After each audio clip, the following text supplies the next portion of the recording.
So, let's see how this match plays out. It's going to be Necrons against Space Marines. Again, I mean, Space Marines seem to be very, very popular. Just not quite sure they're balanced yet, which is unfortunate, but they seem to be much weaker than the other factions.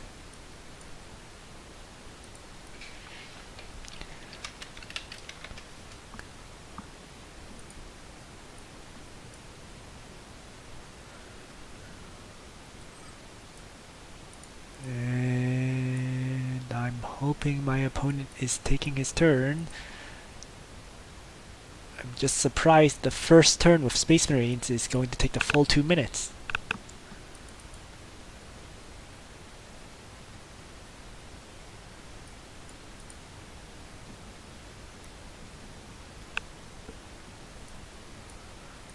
Let's see.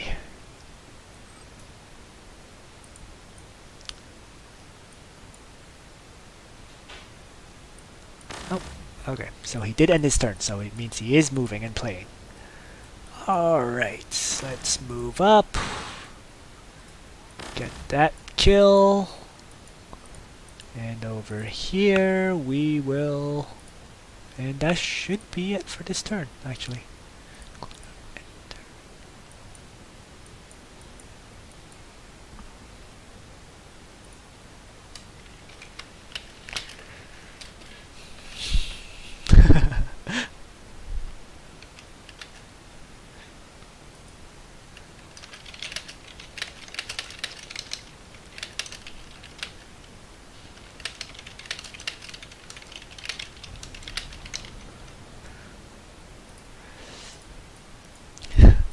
So my opponent is surprised that we have chat now.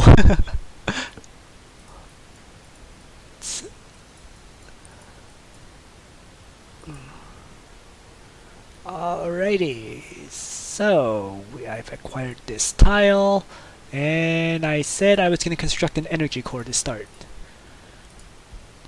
Going slightly more economy than usual.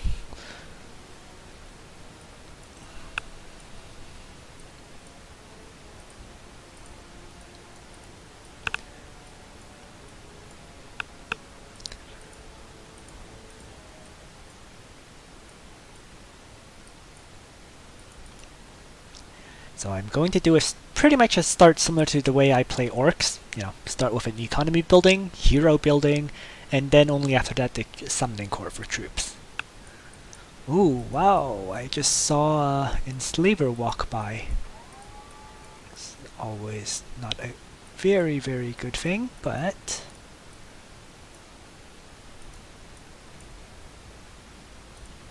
not a huge deal.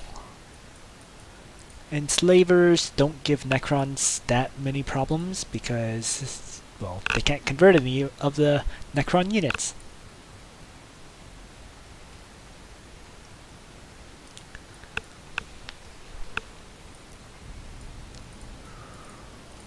Okay, moving up. Question is, where is the artifact? There's an enslaver, but I'm guessing it's probably somewhere up there from where he originally first came in. I don't see it, so... moving on.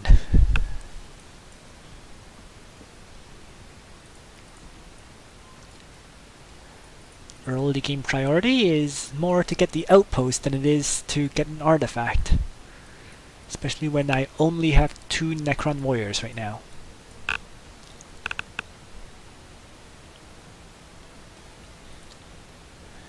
As an interesting aside, I just it never came across my mind, but I just realized that Necrons, their warriors actually do not have the grenade ability that the other factions do. So, just an interesting little point. You know, they can't do they can't do a high damage attack in one turn, but they can basically consistently lay down damage. So, and there's a trading outpost to buff up my heroes later on. Alright, choose the next research. So Royal Pyramid is done, and the next thing is vehicles.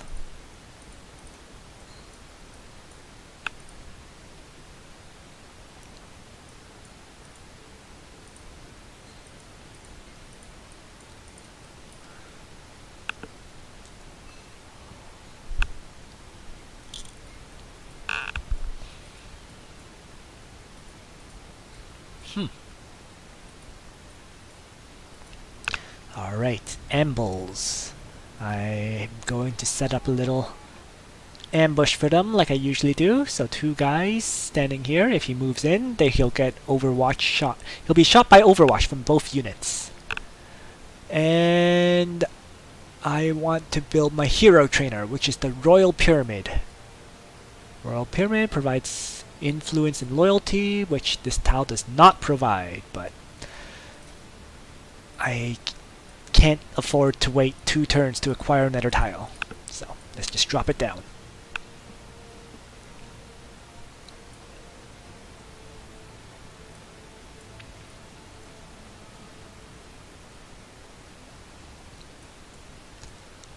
Or research. So I'll probably want to grab this tile to build my my infantry trainer on top of it. I'm just looking at all the tiles, and there's they're really quite terrible, honestly. The best ones are these plus 20% ore tiles, and there's nothing for energy because there's no desert tiles. Okay. Whoa!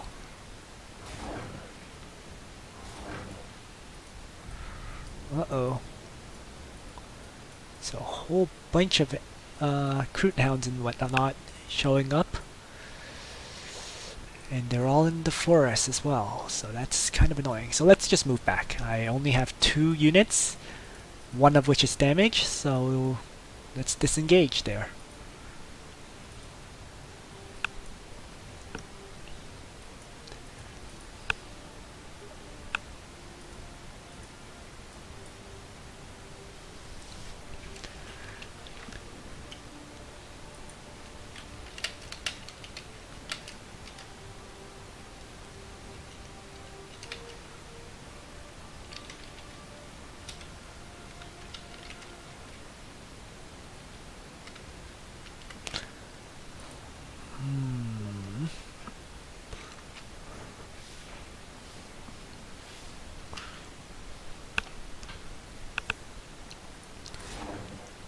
This is interesting.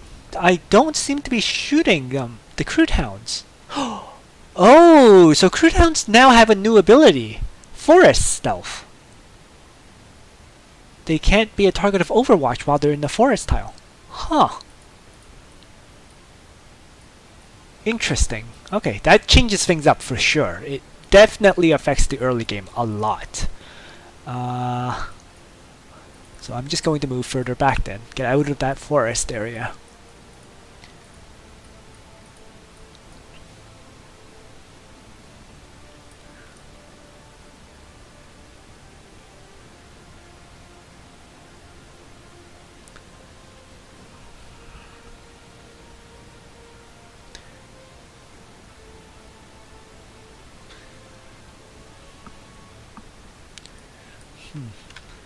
And I'm starting to think that this chat box frame is very annoying, I imagine, for the viewers. So let's just try playing around with my settings. Just hold up. Let's disable that. And while I'm at it, let's try.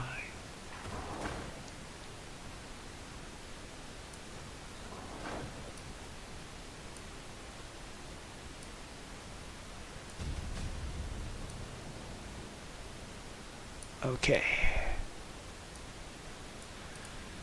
There we go. So let's take a look. Ouch! So my warriors are nearly dead while I was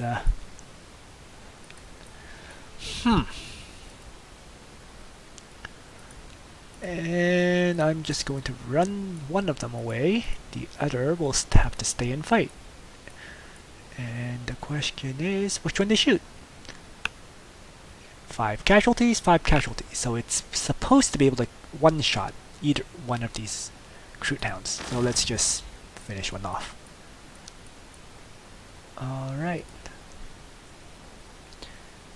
Second level of research. First technology is the Canto Peck Spider. So I can expand. Kind of like orcs.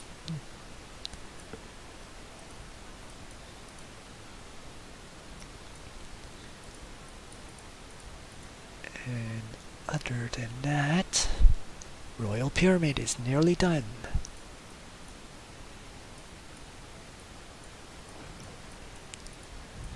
Alright, the warriors got attacked. Won't be able to finish it off.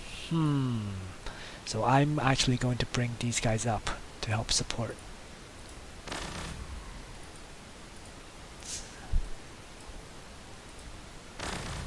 Alright.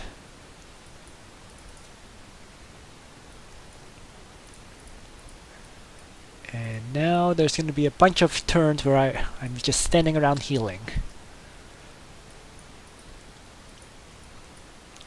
So, definitely a slower start than the orcs. I mean, the orcs by now would probably have all 5 of these outposts, whereas with my Necrons I only have 3, and I'm not able to really scout right now. But a huge part of that is also the fact that I didn't start off with my infantry trainer and decided to go for a bit of economy to start instead. We'll see how that plays out. Heal them up. And the question is whether to move them into healing. I'm going to just have them stand on the spot to heal this turn. I'm kind of curious how much they heal without being in an outpost. So I can just do a kind of comparison right here of their healing values. This one's at 12, this one's at 5.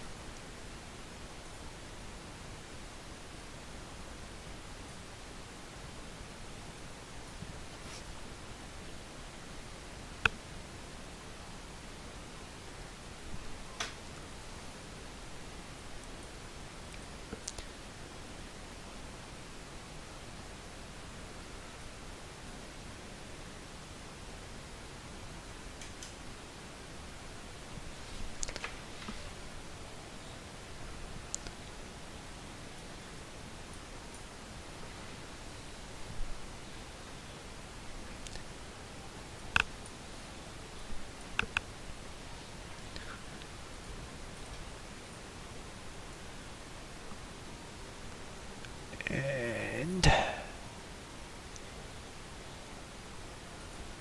it will be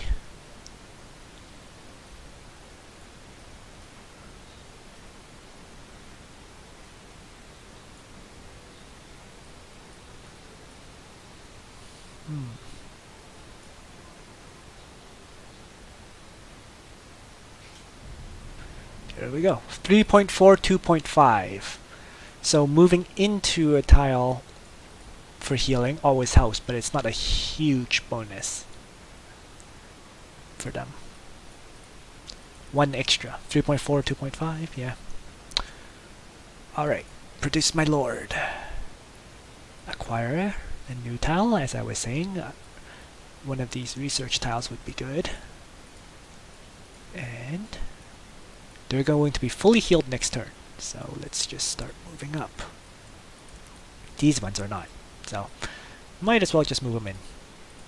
It's going to take them, what, bunch of turns, 3 turns to fully heal up.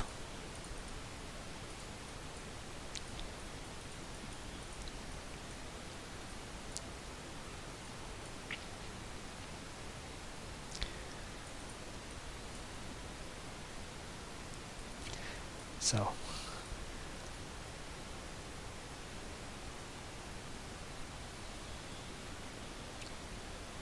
it's definitely a slower start though, I have to say. Not building the infantry trainer right at the start and building the energy. For Necrons, that really seems to delay their early game.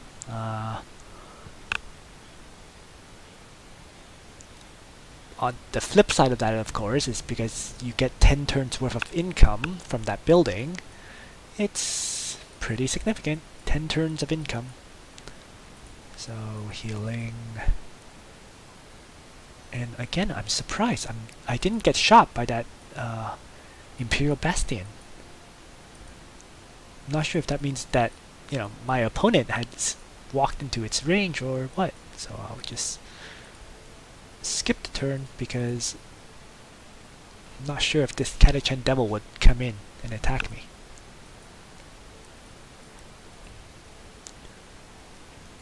Oh, the most likely story is because I'm in a forest, it can't actually see me.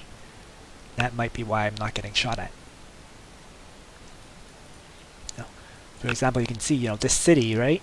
Even though this forest tile is just one tile away, it can't see what's inside it.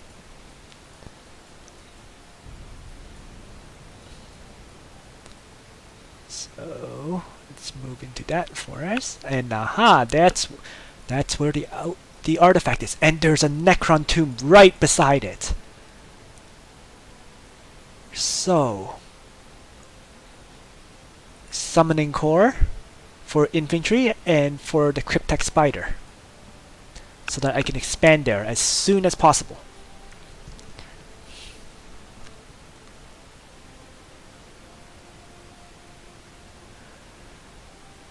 Artifacts in PvP, pretty much the exact same, Silver Saint. They really can win games for you. You know, like all of them have so many. The abilities that the artifacts provide are all so useful. Whether it's one extra view range or, you know, 1 hit point healing per turn, extra hit points, like they're very important. They're critical. And the nice thing about Space Marines is their Fortress of Redemption can secure it for you. Other factions, it's harder to secure it. You generally either have to leave a unit beside the artifact or else settle beside it. But yeah, they make a huge difference.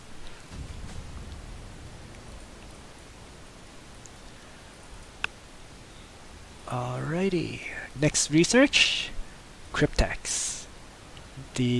Just like it's kind of like, I guess, the healing unit of the Necrons.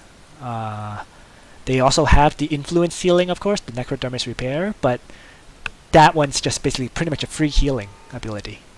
And good lord! So this artifact increases damage, so I might as well grab it. I'm going to take a hit or two here, but let's move up. Alright, so my priority is to settle here right now. Dropping a settlement there is going to be huge. Yes, it really is, Silver Saint. Like, I mean,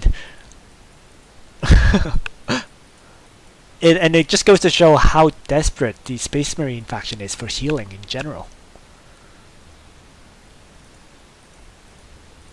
But with that said, you know, one point of free healing for any faction is a big advantage, regardless of which faction you play. Let's move up. I'm not sure what I think about this right now. Don't really want to push in because I know there's, you know, a Catachan Devil there too, and so on. So, nope, I'm just going to stand there and have them on Overwatch, especially since my Lord is almost out. Skip unit, and turn.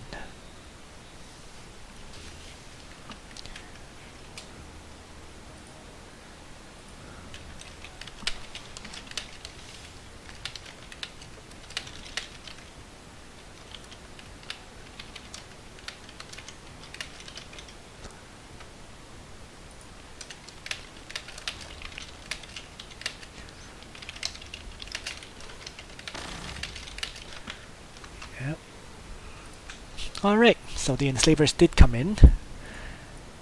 That's a good thing for me, because that makes them easy to kill. Oh, no, left them at 7 hit points. That's okay. Let's move up my new lord. And I find the first ability for them to get is it's kind of hard. All their abilities are kind of useful. This does damage, 2 high damage attacks, the Void Strike, but I'd like to go for the population limit so that they can keep growing their cities. But it's at the same time, my capital is only at 4 out of 6 right now, so I can grab that one later. So it's either defense or Void Strike. And his base attack is actually okay, so I will go for the armor. I can get a second lord out, or I can wait for the Cryptek. And it takes 5 turns. I'll earn 40 influence. Just calculating the influence a little to see. If I train the second lord, I won't be able to train Cryptek for a while, but I can get a second lord out, so let's just do that.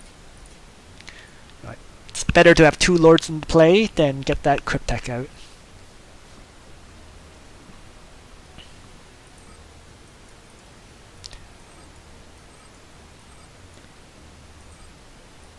More units out earlier is better than waiting 5 turns and then having another 5 turns of train time.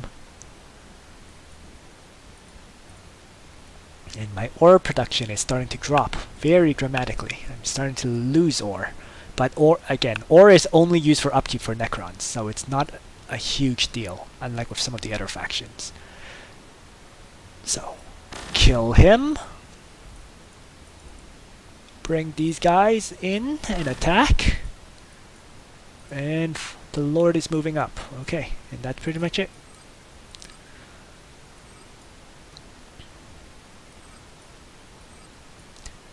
And is there... there's a trade encampment over there. So I can get my Lord some equipment. If I had the influence, which I don't after having splurged on a second lord.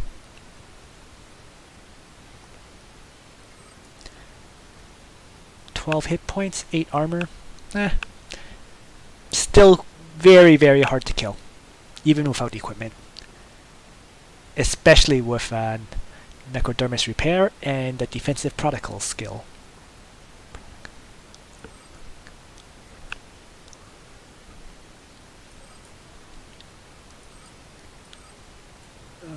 Alright, what else is there? Let's see.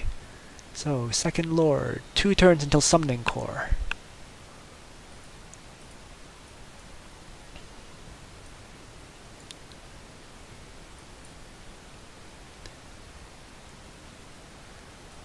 Alright. Ow. So, let's move these guys back. Move them into the outpost and blast away at that. And bring this lord up. That's it.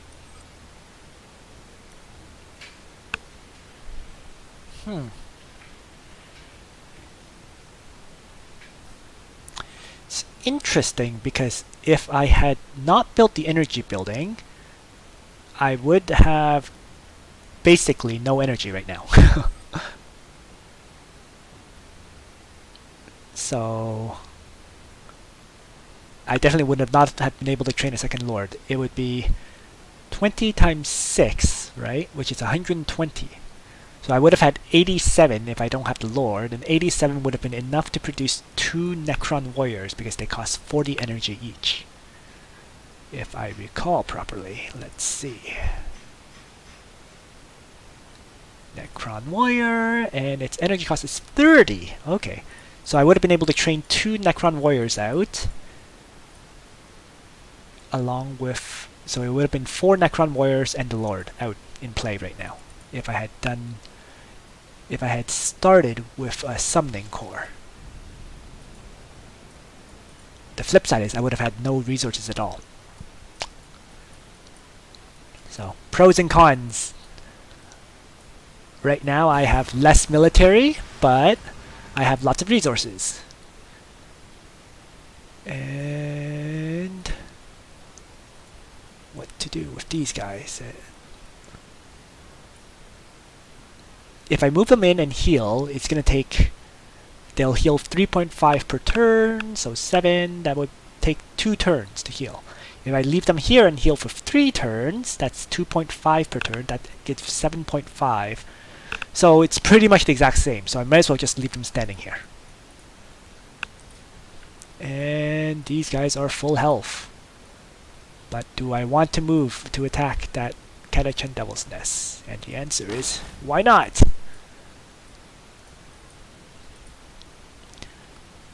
And over here, I was saying I want to expand forward as soon as I can. So let's build the settler unit. And other than that is, let's see. Once I learn this tech, I can begin learning Annihilation barges. So if I build that building now, it would be a bit early, I think, right? Because it's 2 turns here and 8 turns. That's 10 turns. So with 10 turns, I might as well build another summoning core to make faster infantry units, and then build the Kentapek Spider. But right now, remember I was saying I have negative ore. So, but no, I'm settling. I'm expanding soon, so this makes sense. Military building for summoning core, and then follow it up with the vehicle building.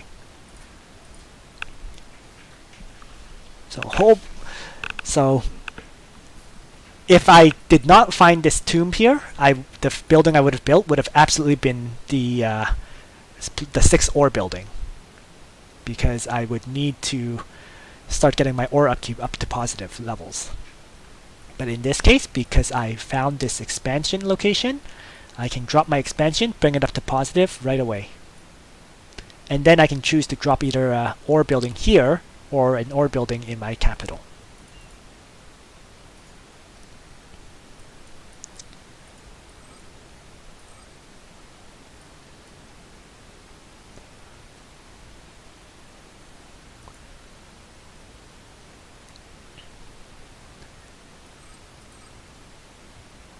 Alrighty.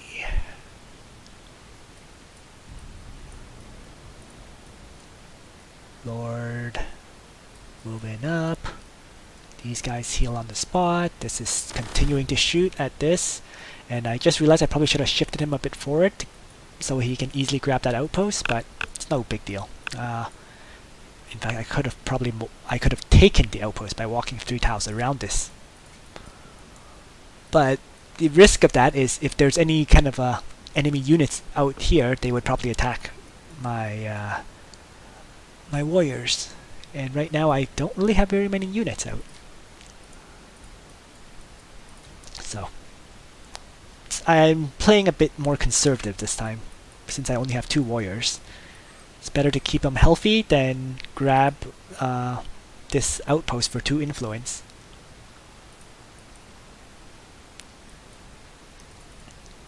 And next turn I will have Cryptex researched. And what kind of resources do the Cryptex need to train? It is 80 influence and 40 energy, and I don't have 80 influence since I trained the second lord. Let's move him up. And I need to set a rally point because it's rallying here, so it's taking me 2 movements to move up here. If I had set the rally point here, they could kind of just get a bit extra movement at the start. So there's all these little tips, little tricks to this game of ideal things to be done in the early stages. Alright, let's start moving up. I moved him up 3 to here because as long as your unit is 3 tiles away from enemy that dies, it will get experience. So like that, you know, he picked up a bit of free experience by moving up. And it was actually enough experience to level him up. So now he has a maximum of 17 hit points as opposed to just 16. And the Lord leveled up from that, and the important skill is Dynasty. Increase the population limit on your in your cities. So now from 6 it's gone up to 8. And this Lord is also gonna... I can hold off on the Dynasty skill for now. I will wait and see whether to get defensive protocols as well, or to get the Void Strike ability. Not really in a rush to choose, so he's gonna hold off. And over here, priority, get the Annihilation barges. Those things wreck infantry, so it's always worth researching and training, really.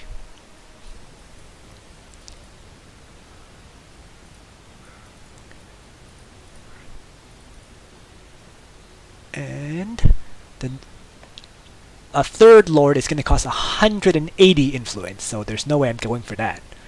It's definitely the next hero I'm training is definitely the Cryptek, which is going to need 3 turns of influence income.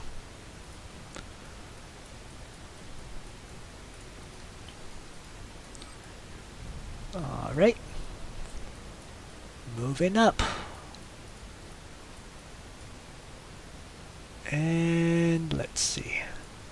Let's bring him all the way up to attack. And we can move the Lord in. Oh, and they found... Let's see. Nope. Just going to use him to finish it off anyways. And finally move him in and attack. And that should be enough to drive him away.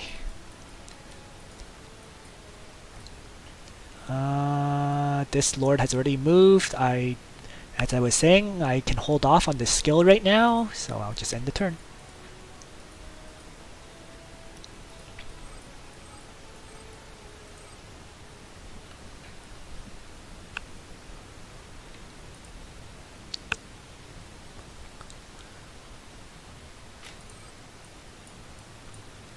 It's an interesting little ability that you can give all your units plus 2 armor.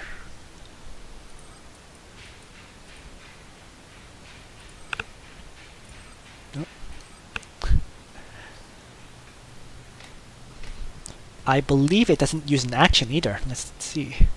Yeah, so it doesn't use an action, so you can just do it anytime and give all the units that are around the Lord 2 armor for 1 turn.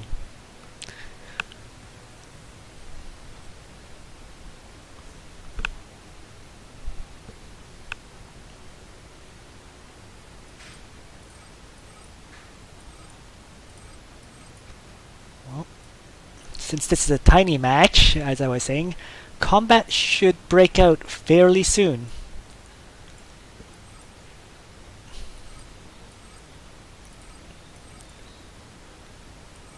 And seizing this is going to be critical for victory. So, how long until the Cryptek Spider? Next turn! Alright, it's nearly here. And... going to use my Lord to scout. Bring up the rear and move up, scout a bit more. Alright. Back over to my opponent.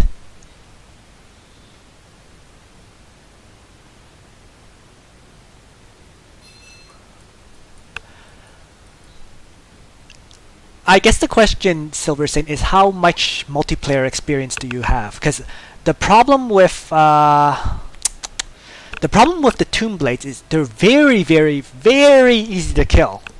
You know, extremely low hit points. Sure, they're a skimmer, but they're still ridiculously easy to kill. So they're very, very vulnerable. The Annihilation barges at least have more hit points, so they're easier to keep alive. Right? Tomb Blades, 8 hit points. 8! Right? In multiplayer, losing a unit really hurts because it's, you know, the time it takes to train a unit is quite long. Annihilation barges have 24 hit points with 7 armor. So, big difference.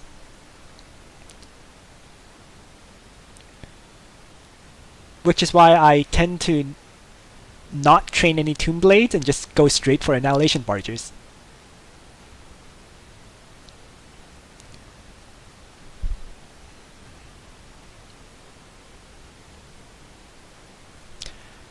And the thing about warriors is, warriors are decent anti-infantry, but they're not great anti-infantry. They kind of just do a bit of damage to everything, but they're not a specialized unit for killing infantry, you know? So it's better to build a few Annihilation barges, and then have your summoning cores build you some what's it called? Heavy destroyers? Armored destroyers? Heavy destroyers, I think that's it. Yes, heavy destroyers. Because that way you have Annihilation barges to kill infantry and heavy destroyers to kill anything with high armor. Alright, Cryptek Spider, going up. Okay, haven't seen anything there, and remember, right now my army is quite small. I still only have 2 lords and 2 Necron warriors, you know. If he throws a bunch of grenades at me, that's very bad news. So I'm just going to move back, given that he's likely to be around here somewhere. And I'll just grab this outpost. It's the safer choice. Don't quite want to get into an engagement against him yet. And I can begin training my Cryptek for healing, as well as new warrior. In the city, it's building the summoning core, and I'm following up the summoning core with the vehicle building, as I was saying. So things are moving along.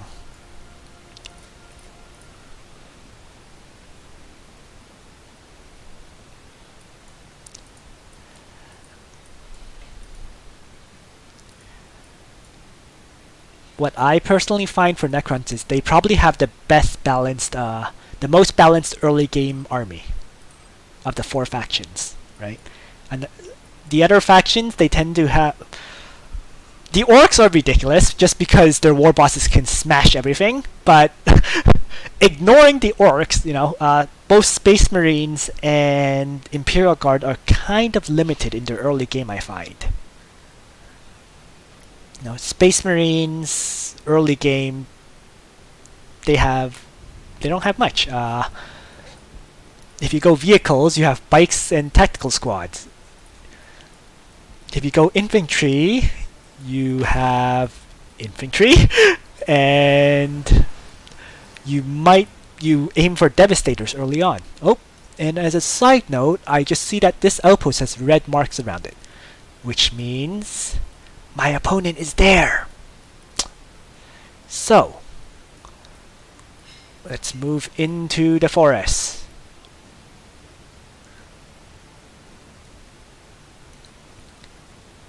And I'm going to apply defensive protocols on everyone, give them the armor buff this turn. I know there's that amble there, but I'm actually not going to attack it. Because if I attack it, it's going to let him know that I'm standing right beside him. Whereas if I leave him alone, he might not realize that. And I have no influence to buy to do any shopping at all, which is okay. A lot of people seem to like to shop right from the start. I find that that's stupid. I'd rather have 2 heroes out on the field than 1 hero with, 3 extra armor. Alright, back into my city. I need to get the vehicle building out, which gives loyalty and production. So let's just grab the only tile that gives me 3 construction slots.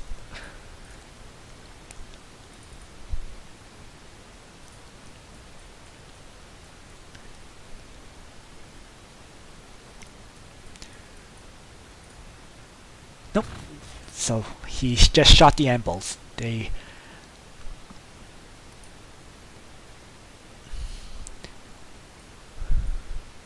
I just have to hope the ambles attack him instead of me.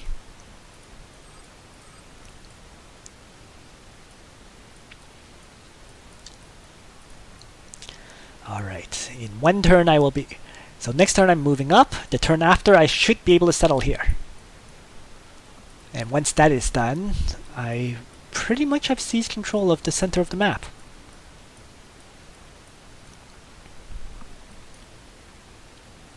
Oh.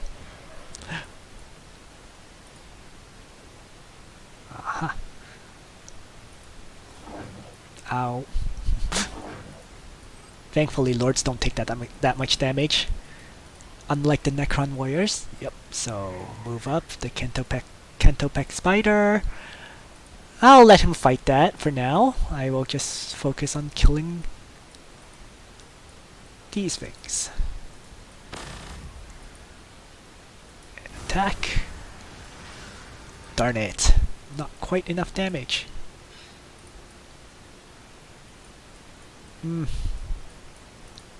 Okay. So let's choose a skill for them. Void Strike is 2 strikes at 7.3 damage. Whereas his regular attack has 5 strikes with decent amount of damage. I'm not a fan of this ability. Well, it is not bad, to be fair. Consume all charges to add 1 attack to the weapon for each available charge. So it basically lets you add additional strikes for your turn. But might as well give it a try. Void Strike, then Dynasty with this hero. I think having 2 heroes both going for defensive protocols is overkill.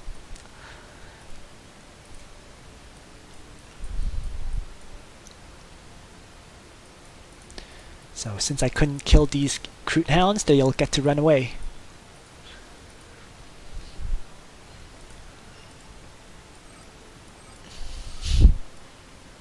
So we're beside each other, but we're each fighting our own neutrals instead of fighting each other.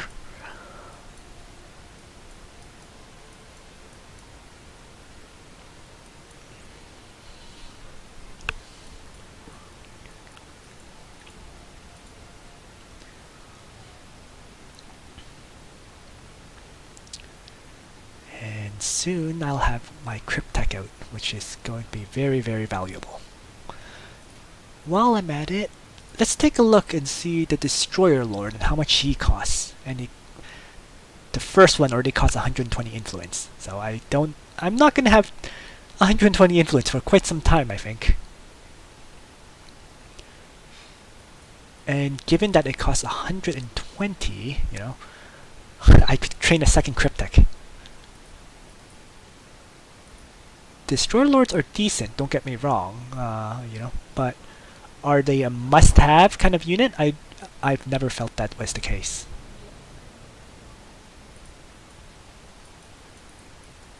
Let's see. Alright, let's finish this one off.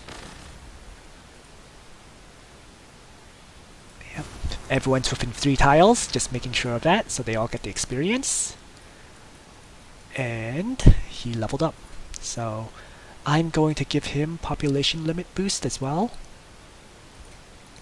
And finally, my expansion. I don't have enough influence. Oh, that's annoying. I'm going to have to wait 2 turns because of the lack of influence. And it's really not worth. I could cancel the Cryptek, but military is very important right now. We're about to get into a fight soon, so I can't afford to cancel it. So let's see. I'm going to move up here, and he's gone away.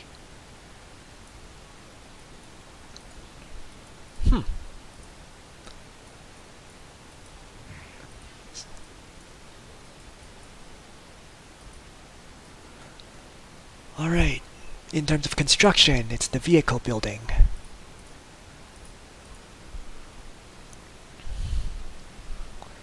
And as an interesting note, I researched things much faster than I expected. Not quite sure why. Did I get a research outpost somewhere? Let's see. No. But somehow the research came much earlier than I really expected it to. 11.9, 10 from building, 0.8 from feature, 0.6 from loyalty. Yeah, summoning cores give you 2 research. So that's why my research sped up.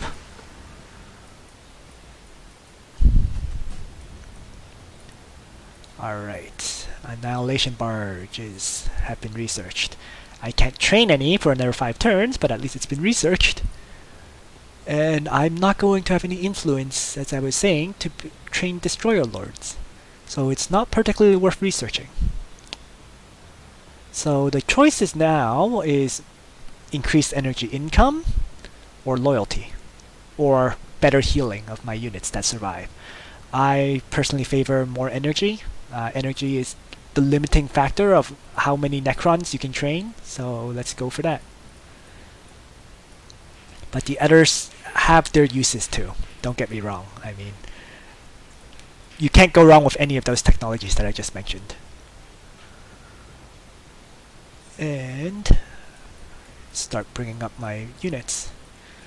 So let's steal away that outpost. Deny my opponent some income and give myself some extra income. And finish these off. Aha! And while moving up, they found me another outpost. So, use the Lord. Oh! Found the captain there. Uh-oh. So, he's in the forest, so I'm going to apply his defensive protocols to increase his armor.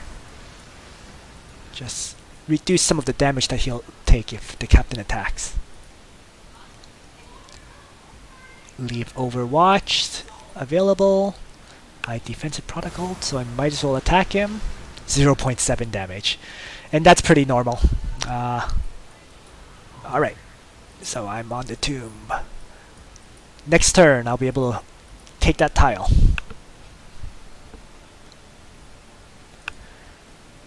So I did a Lord Rush, he did a Captain Rush, obviously. And his captain, let's see, he has crack grenades researched. And he has frag grenades, so he has both types of grenades researched already. And Deeds of Glory, which is the standard ability to get with a new captain. So, I have to be a little bit careful about that, since he did go for both types of grenades on his in his research type. Alright.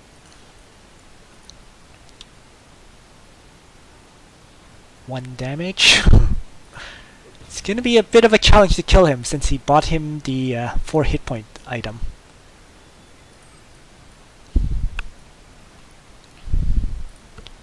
Until I get out heavy destroyers, the captains are very tough. They're hard to deal with.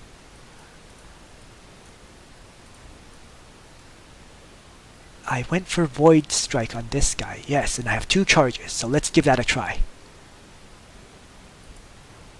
Void Strike. Attack. And that was 1.7 damage, so yeah. Oh, there is a interesting, there's a robot there, but he was able to capture that outpost tile. Huh. Well, let's surround this captain and try to blast him down. 7, knocked him down to so he's lost 6 hit points. He's down to 7 out of 13 now. I will build my expansion here. Huge bonus. And important thing is energy. Energy is everything to the Necrons. So let's build that. Over here, there's not much to do. I have a 10% aura shortage. Ooh. Interesting. So everything is having reduced production as a result. That's okay.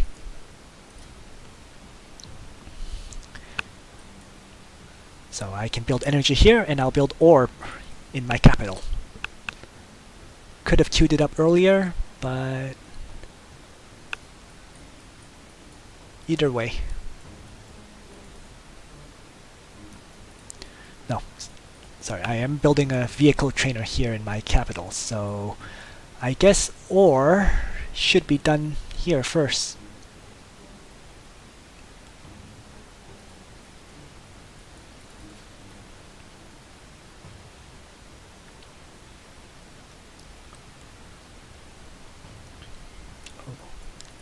Looking at things, I might have delayed in building my ore buildings a bit too long. I'm going to be negative ore for several turns, it looks like. Warriors took a bunch of damage. That's okay. Let's move this lord over. And I continue to attack his captain. If his captain stays here and lets me attack him, I'm not going to complain.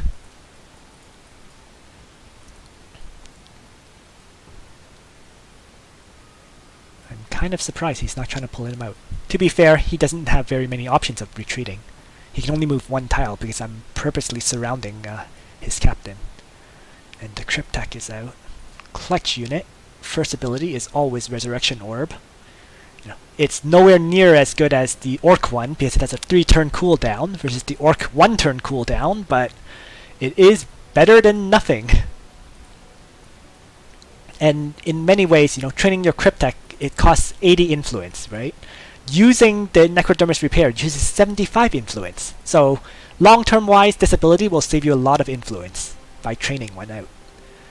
And my ore is now -9, so my buildings are now saying there's a 20% ore shortage, further reducing my construction time.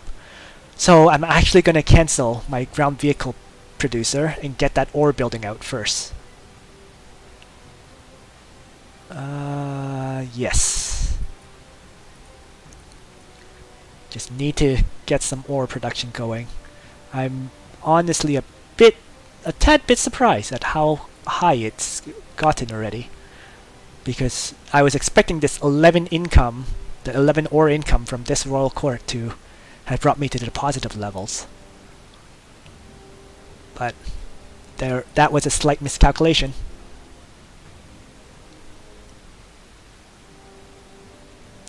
Oh, no. It's 3 turns to acquire a new tile. It's been delayed because my production has been reduced to 4.5 due to the ore shortage. So yeah, it says 3 turns to acquire a new tile, not 8.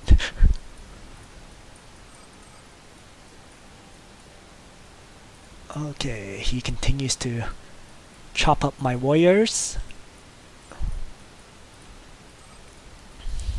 I will continue to try to keep him unable to retreat. And all that means is surrounding 2 opposite tiles. If you can only, so that will be able to prevent him from retreating. Defensive protocols will be up and running again this turn, and I will definitely use it. I have 2 charges on the Void Strike again, so let's move the healthy one out into the open to shoot him. We will move these guys back. I'm trying to, let's see. I want everyone to attack if possible, and I don't think I can get that, so alright, that's fine. Let's move up. Defensive protocols. Attack those tactical squads. Attack this captain, and again, they will live even if he throws grenades at them, I'm pretty sure. So I'm pretty sure the captain attack and the tactical squad will not be able to kill the warriors with 10 hit points. So, and that's what I'm betting on. Alright, and attack. There, he's down to 4 hit points now.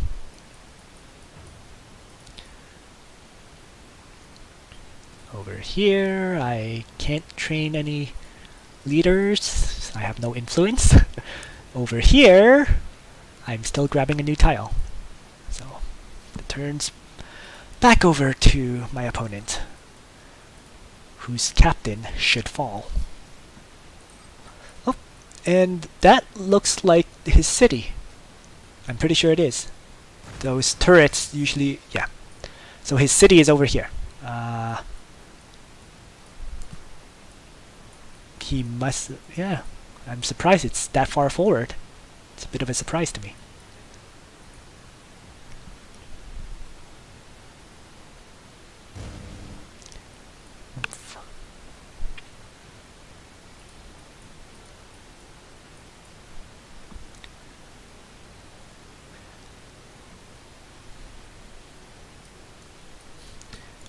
always possible, Silver saying. I think the most likely reason is I don't really have any ore outposts this game, right? The only ore I'm getting is this one from this Shard of All. So I'm getting 3 energy income, 2 influence, 4 influence, 6 influence. So I'm getting a bunch of influence, but I'm not getting any ore. And that's probably a huge part of what is knocking me into now negative 11 ore. In addition, my population keeps growing. Every population eats up 1 ore. So all those factors, you know, all the buildings I'm building as well. Each building has ore upkeep. So everything is just adding up to really reduce my ore income.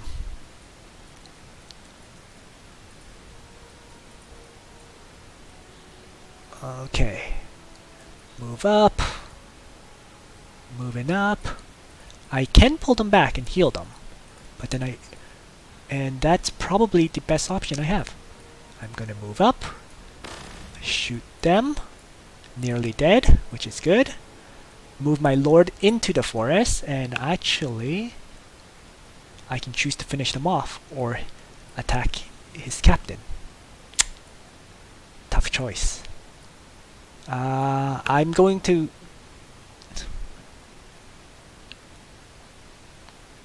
his unit has very limited mobility right now, and I think the Castellan robot will finish it off for me.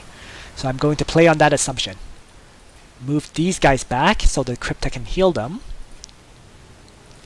That's 6 free healing, brings them back up to full health so that they can attack again next turn. This Lord will do a surround. Keeps him in place. He's now down to 3 hit points, so nearly dead. And question is what to do with these warriors. They're still at 10 hit points. And I feel that I should actually run them back. So I'll give up this outpost. It's not a big deal for me, but I'll keep my units healthy. And here, the ore, it's now 7 turns to build an ore building. Oh, jeez. No, it's normally 4 or 5.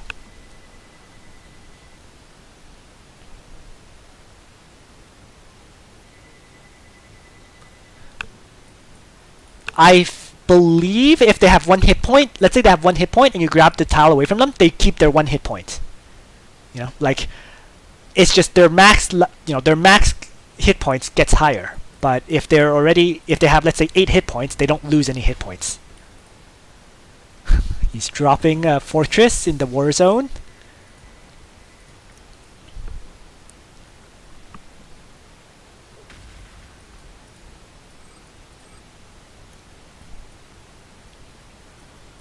He's desperately trying to keep his captain alive right now.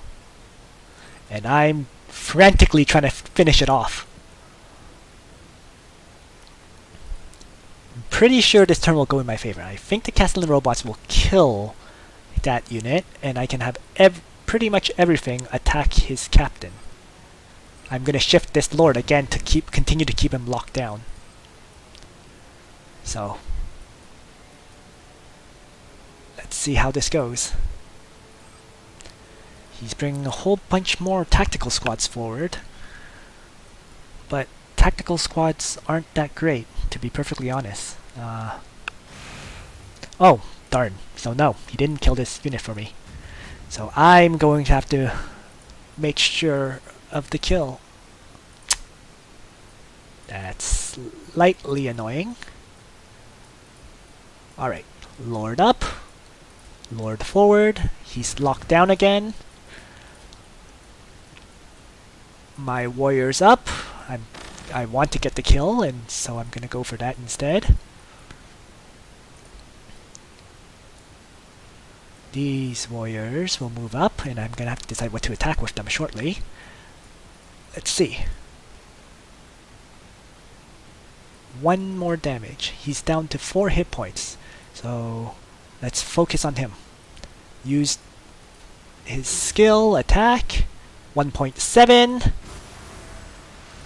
1.0, he's down to 2. Next turn, the lords will be able to finish him off. And the warriors are going to move up and blast away at that tactical squad. Him, same thing. Let's start weakening that tactical squad. And he's leveled up. So, with that, I'm going to give him an upgraded defensive protocol. Now he gives 4 armor instead of 2. And I'm at the next tech level, which is heavy destroyers, of course.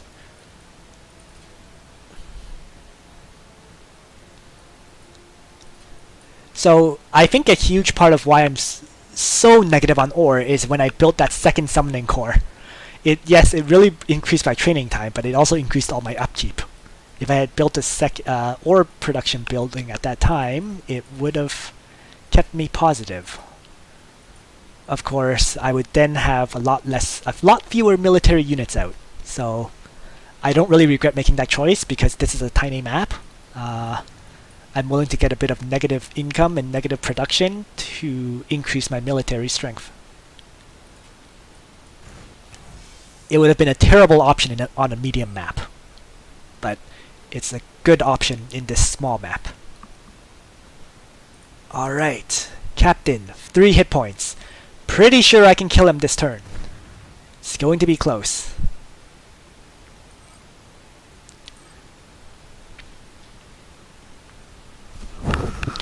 And once that captain is down, he's going to retrain one, definitely, but it gives me a lot of time to hurt these tactical marines when they don't have a captain supporting them.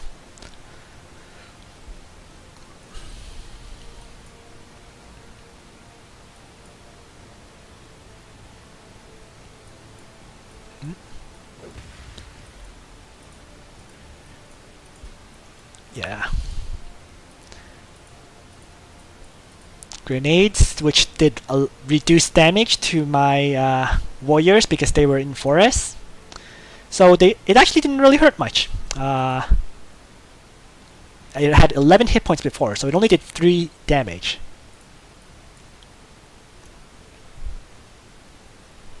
And those were, crack grenades with 2 armor penetration. So as long as you're careful with your warriors, keep them in forest or imperial ruins, grenades can't really hurt them all that much. Alright, grab this. I get 1. I'm going to melee attack him for 1 damage. I will bring these guys into the forest to shoot him. I need to finish him off. And there we go. He's down.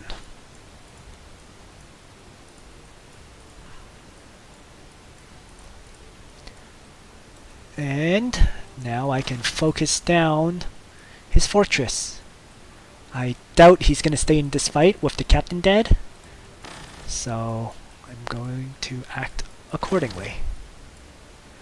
1 turn till the Cryptek can heal again. And I did make a mistake there. I left my Cryptek out of the range of the experience. He's 1, 2, 3, 4 tiles away. If I had moved him up here, he would have gained the experience from killing the captain.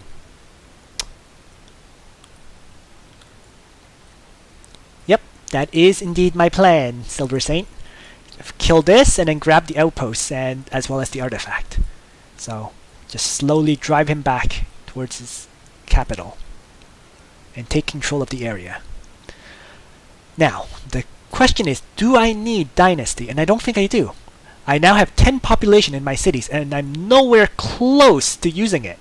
5, and I only use 1 right now. So with that much population, I can now afford to get other abilities with him, which is on this guy.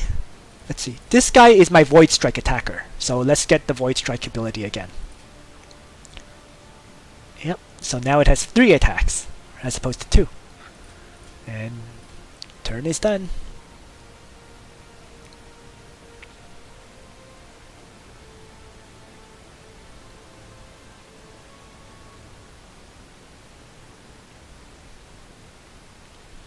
just looking at this ability, it's pretty interesting.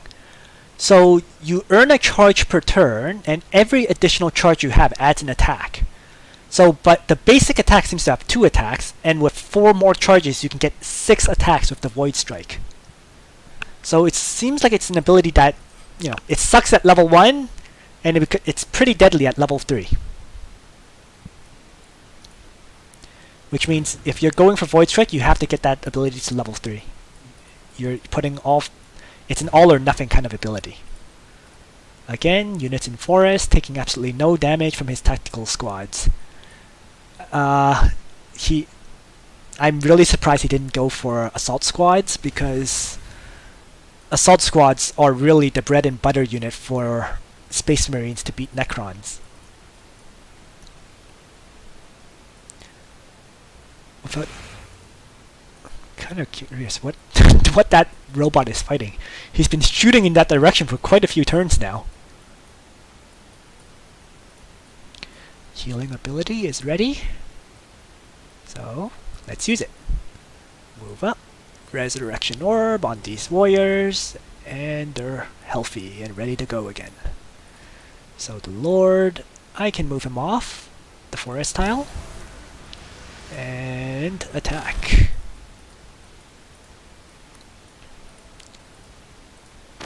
Strike, strike. That one's down. These guys are good for moving up. I don't mind if he shoots them, as long as they don't die. And he doesn't have Assault Squads, so that's why I'm not that worried. Would have been a different story if there were Assault Squads. Meanwhile, I'm stuck producing warriors because I could not get the ground vehicles building out. So, looking at it now, I really do think the second Summoning Corps was a bad decision. It's really limited the versatility of the troops that I train.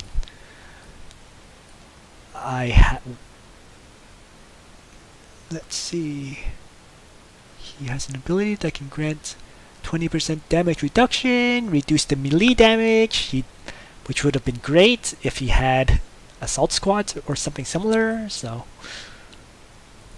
yeah. And this Lord can move up.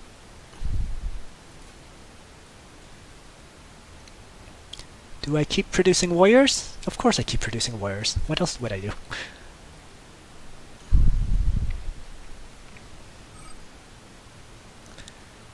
And it looks like I guess my opponent left. Since someone has replaced him. So, well, I'm not surprised. He lost his captain, you know, he's getting wrecked by my Necrons right now.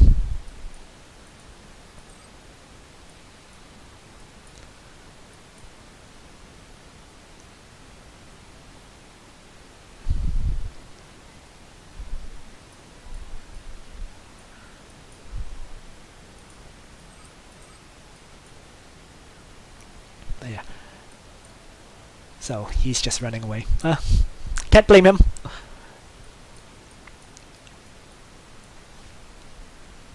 But yes, yeah, I'm a noob. Made some very bad strategic decisions at the start. He really should have researched Assault Squads. That would have really saved his life in this early game portion of the match. Without Assault Squads, there's not much Space Marines can do against Necron warriors in Forest.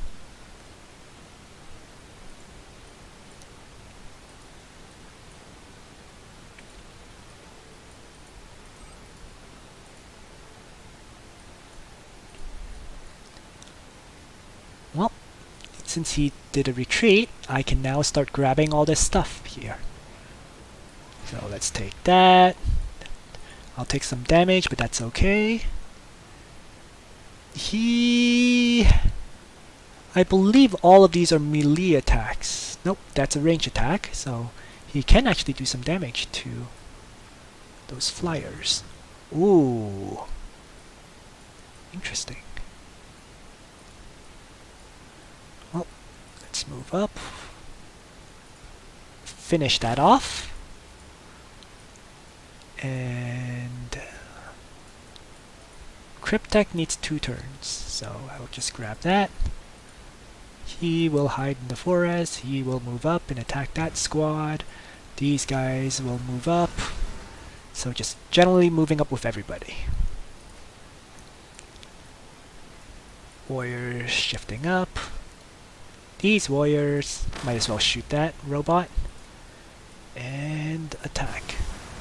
So yeah, Sanguinius left as well. I mean, he's been completely pushed back. The match is pretty much over. Despite my mistake in building this summoning core, you know, things worked out for me, in large part because my opponent made a huge mistake in not going for assault squads against Necrons. But yeah, so I'm just going to end this match. Exit to the main menu.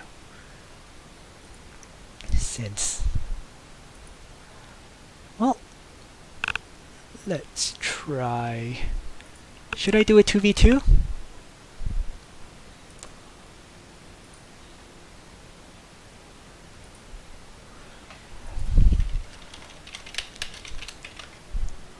Oh, let's see. I'm going to ask someone if he wants to 1v1. Just quickly taking a look. Oh, no, he's playing a match, so I will just join this.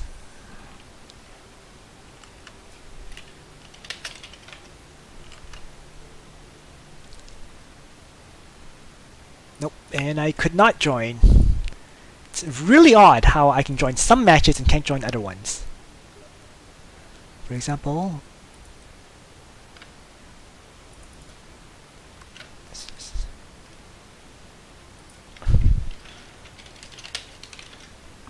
let's see.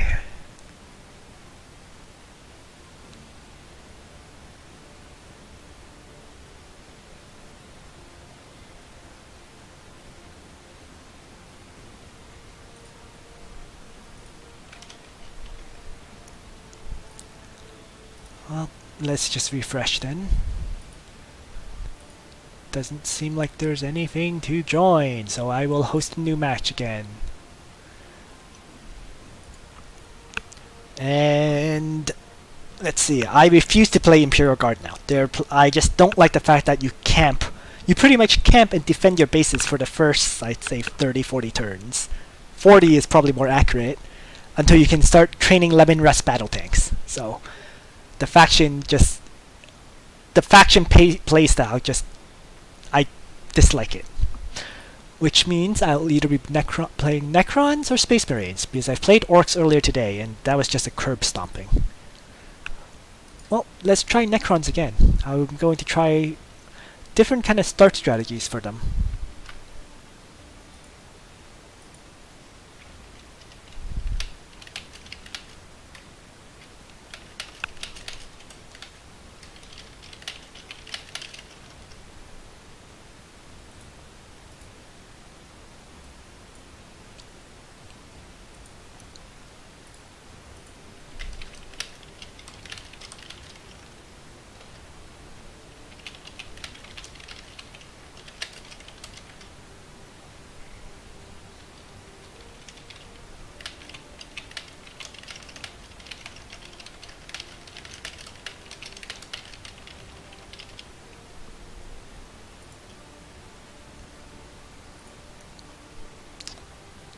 Well, let's see if I get another opponent.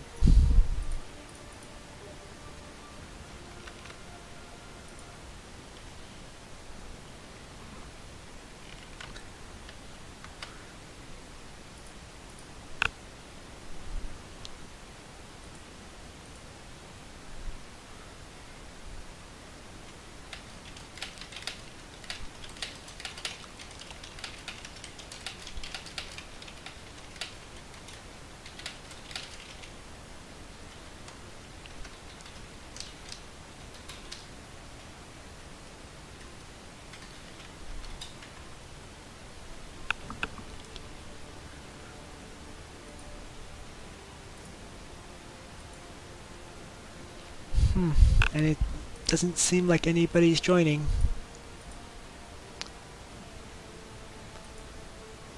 Well, let's wait a bit more.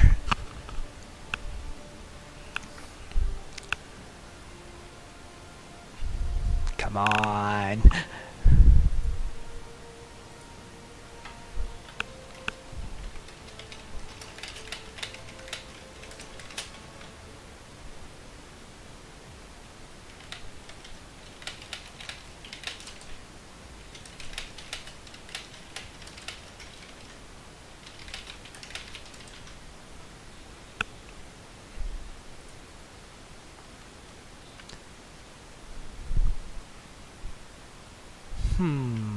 So...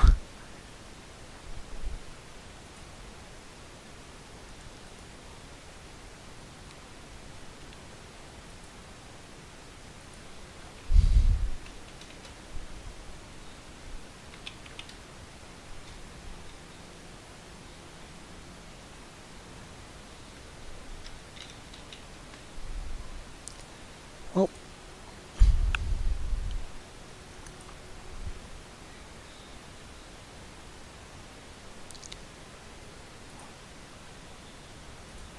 Doesn't look like there's anybody. How annoying.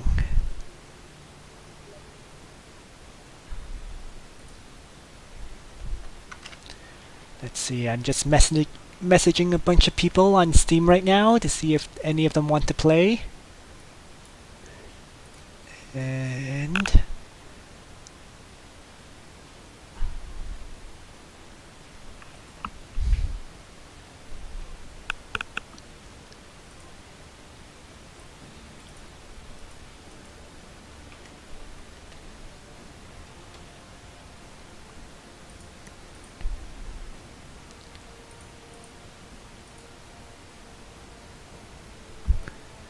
if any of my viewers want to play, feel free to join my match!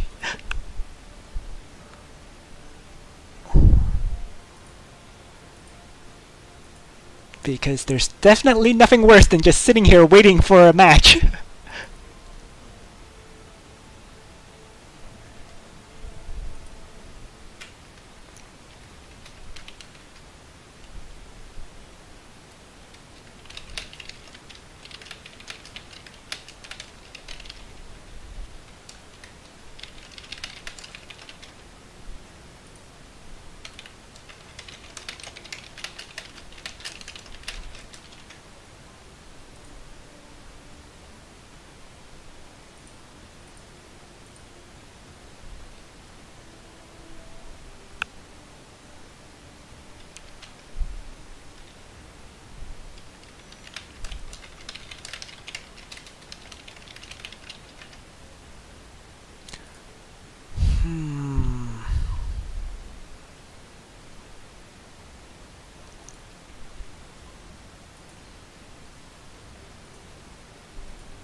Oh boy.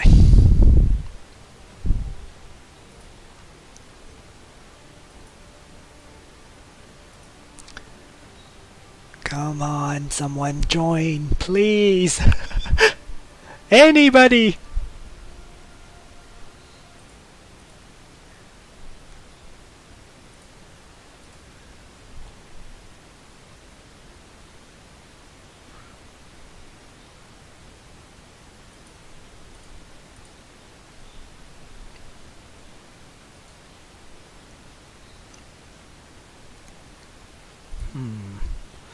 Let's see, if there is a match that I can join, I will do so, but unfortunately it's just this guy who I was unable to join when I tried. And this match has already started, so I mean, you're not going to jump into someone else's match midway. These guys started a 1v1, so... Nope, so... Yeah, it's just unfortunate. It's just waiting or searching for someone to play against.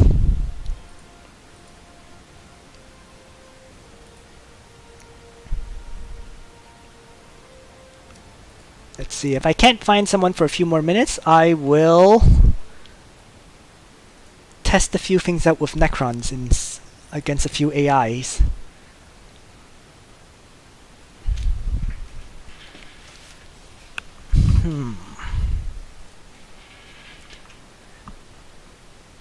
So I'm gonna wait another 2 minutes or so. If nobody joins, then I will just maybe do like a 1v2 versus AIs or 1v3.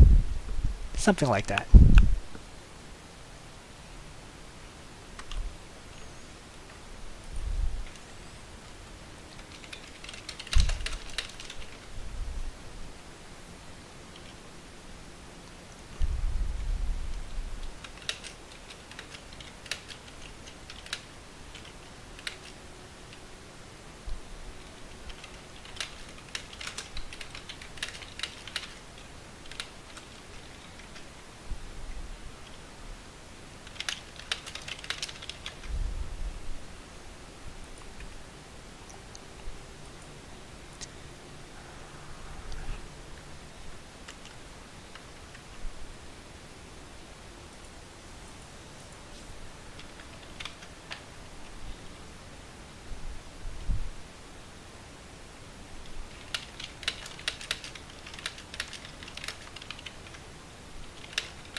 Alright.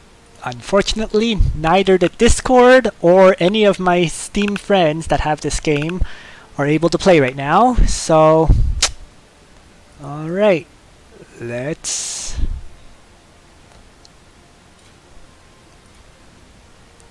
throw in 3 AIs on, I guess... Well, let's do 2 AIs on a small map, team them together. Team A, and make the difficulty impossible. It's worth a try. Let's see how this works out. Alright, here we go.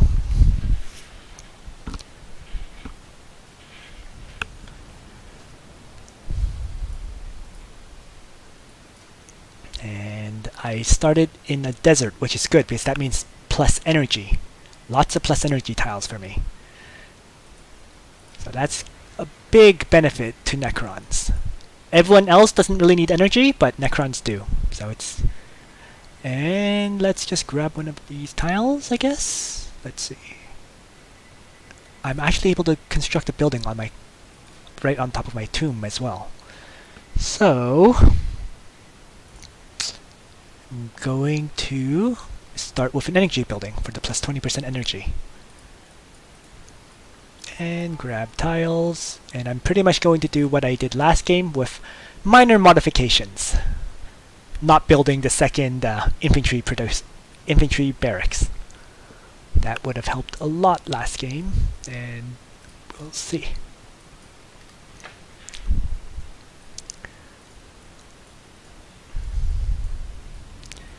So, drive away these Crude Hounds. And I'm in the top left corner, so... Oh boy! Oh boy.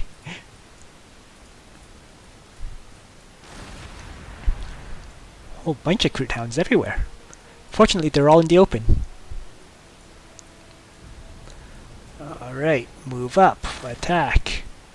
And I don't know why these Crude Hounds did not attack my warriors, but I'm not complaining. Let's just grab an outpost to start. And because I did that, I can finish off those Crude Hounds too. Excellent. Kill off 2, 2 more show up. Alright. Just going to move back. They don't see me, but they might come in, move in anyways. We'll see. And another 2. Wow. Alright, so let's just move in. Now I can choose to hit him or finish him off, and it doesn't particularly matter. I'll just drive them both off so I can keep exploring. So I've built my energy building. I now want to grab a tile which ideally gives me production, and there's nothing close by that does that. So in that case, just grab a tile that gives 3 tiles, like this.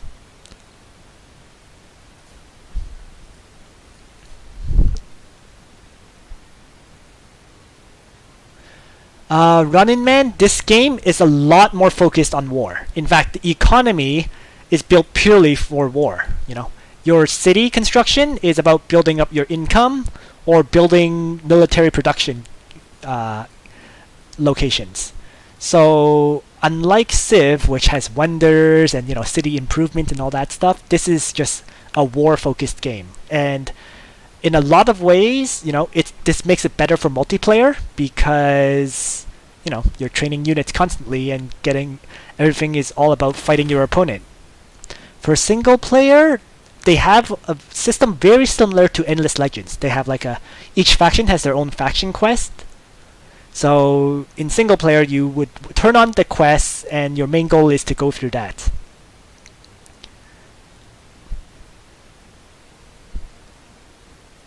Ground vehicles is the research to go for. So I hope that kind of answers your questions. I can't really answer that question because I've never played Rights of War, unfortunately. Have you played Warlock, the Warlock series by any chance? Because this is very similar to that too.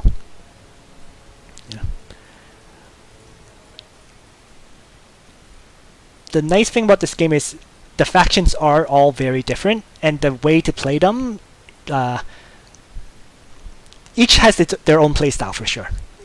You might not need to learn that playstyle playing single player because it's easier playing an AI, but in multiplayer, if you do get into multiplayer, you very quickly have to learn the faction differences, or else you're going to struggle against your opponents. So I'm going to build my hero trainer, which is the Royal Pyramid. And these guys are healing. I want that enslaver to come and attack me if possible. So I'm just gonna leave him standing there. Nope, and the enslavers ran off instead. But that's okay. Let's just move up then. Moving along.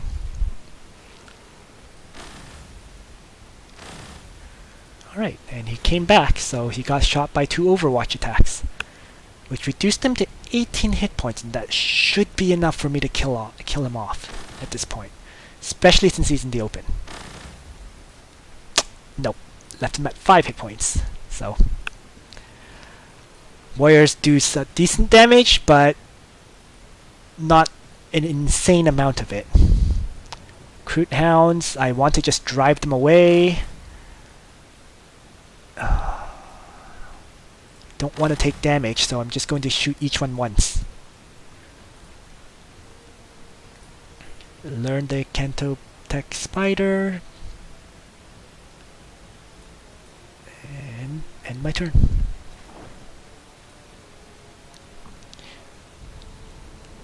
Let's see. So, is the enslaver still here? Nope. I was kind of hoping. So let's just shoot him. Let's just shoot those guys. Weaken them a bit. Oh, that I did not expect. So firing from the forest was a bad idea. But I can kill these guys off, and I can weaken these guys.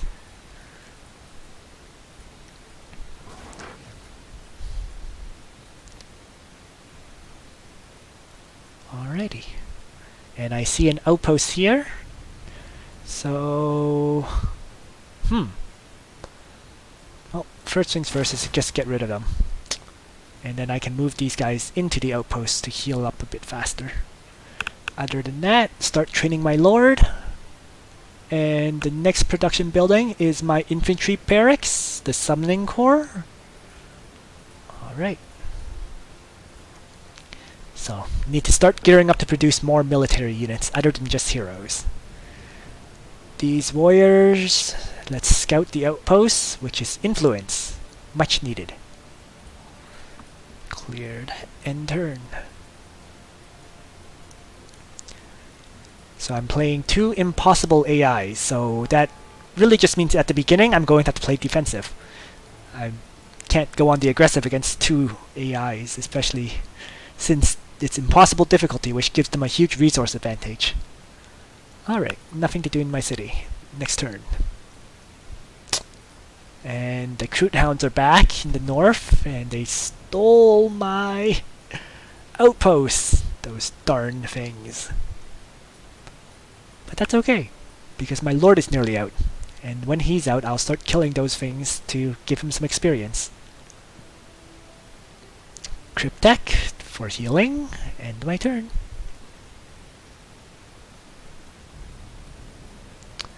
Next turn, and they're out. Alright. Move up.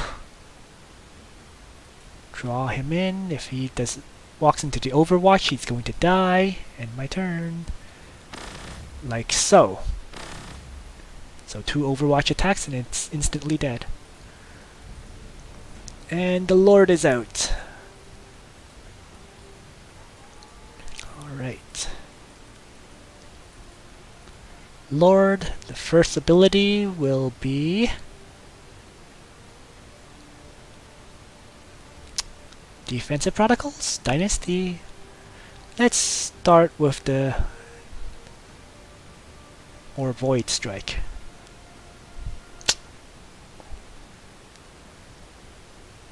Whatever. Let's go with Defensive Protocols first. And again, train a second Lord. This time I'm going to be smart and build my ore building first. So let's drop that down.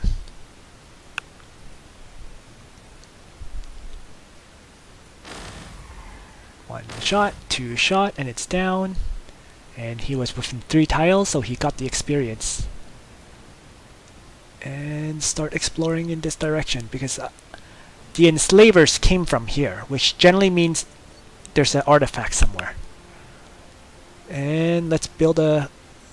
So this is an interesting choice. I can either build a Kentopek Spider or a warrior first. And with a lord and 2 warriors, I think I can just get the Kentopek Spider first. The reason to train the Kentopek Spider is because, well, there's a tomb right here, so I can settle here. So yes, there's an output. There's the artifact, and it's a loyalty increasing artifact. How much loyalty is that? I have no idea. 9, I believe.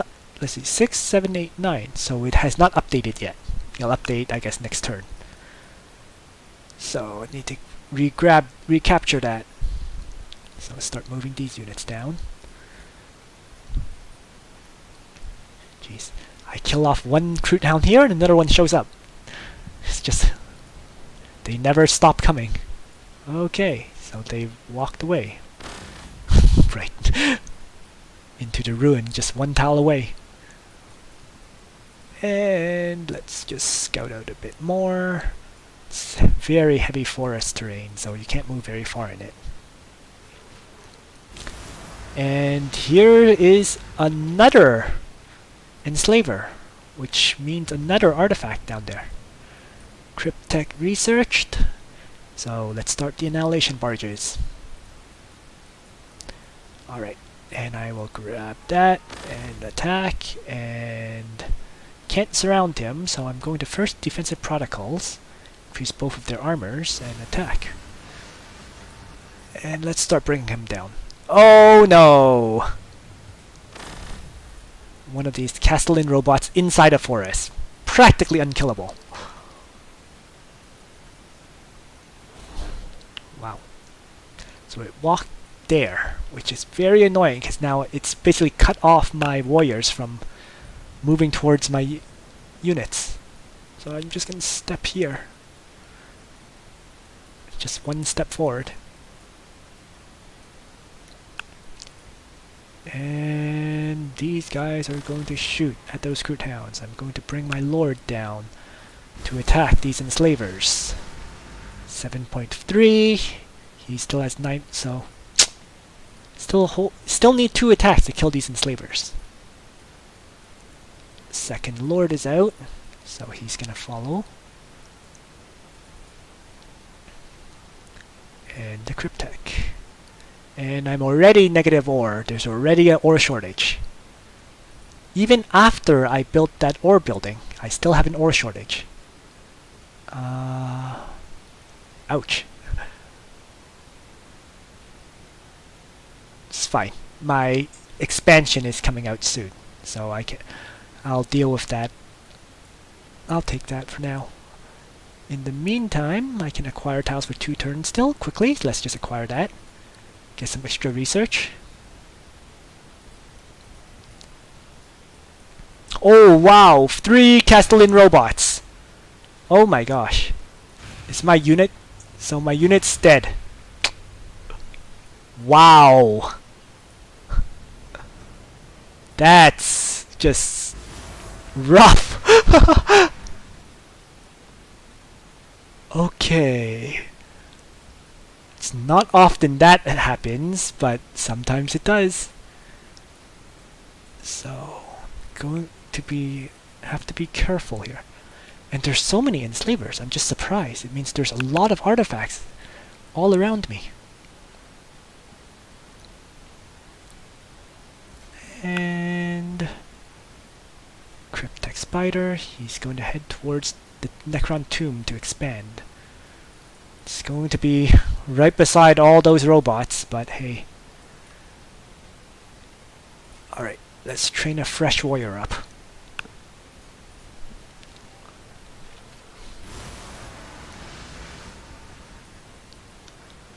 And I did not pay attention, I don't know where they ran off to.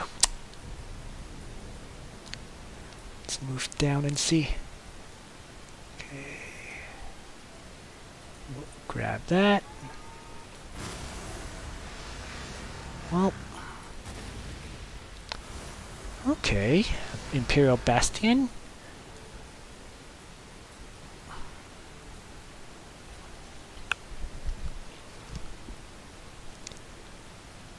Alright. Let's keep moving. Let's make the new expansion by founding that city. Alright. So now I have +3 ore, finally. Positive for a few turns. And over here I acquired that. I'm going to build an ore trainer here. 1 more ore producer. Over here, I need to decide. Let's see, I have a slot for a building, and I'm going to make that into my ground vehicle slot. Because all these tiles provide +20% energy, so I can build the energy buildings after this, but first I want to be able to produce Annihilation barges. Alright, let's get into the forest here. Another artifact spotted. This one gives movement. And those are one of the better artifacts. Alright.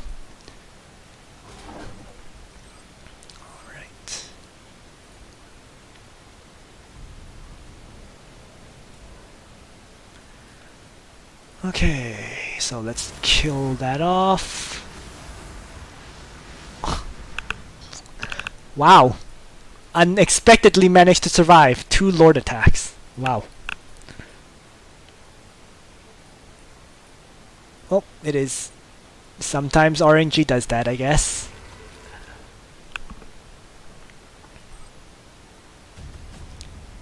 Annihilation barges researched. Yes! Move in. Take that. Use his ability and attack. Moving down. Research-wise, what's good to get now? Don't have any... I can't train a Destroyer Lord even if I learn it, so as I was just like last game, let's increase my energy income so I can train more units.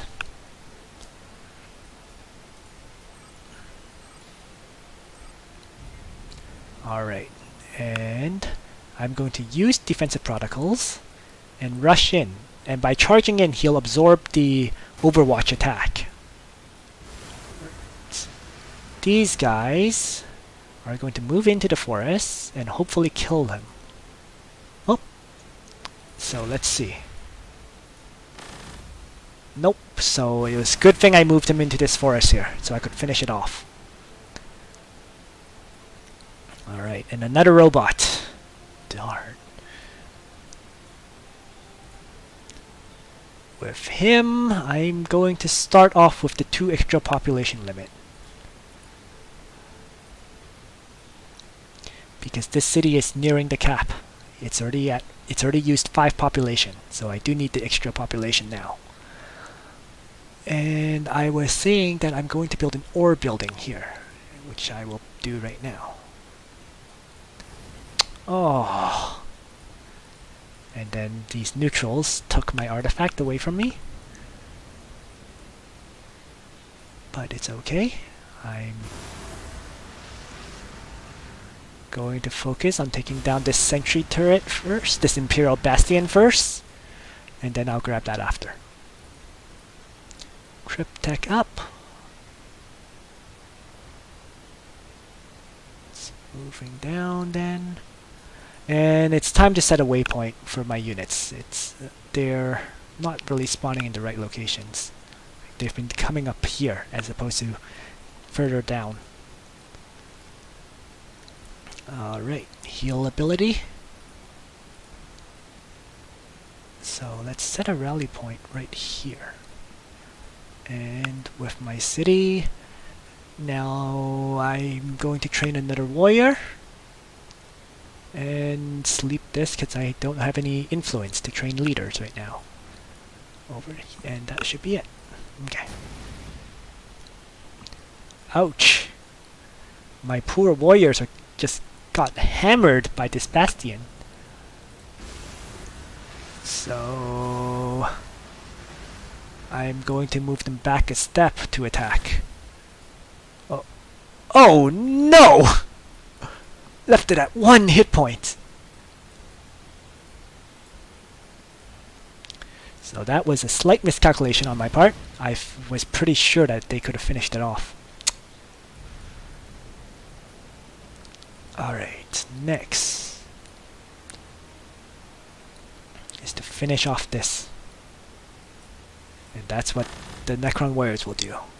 I will also retake my artifact and scout southwards.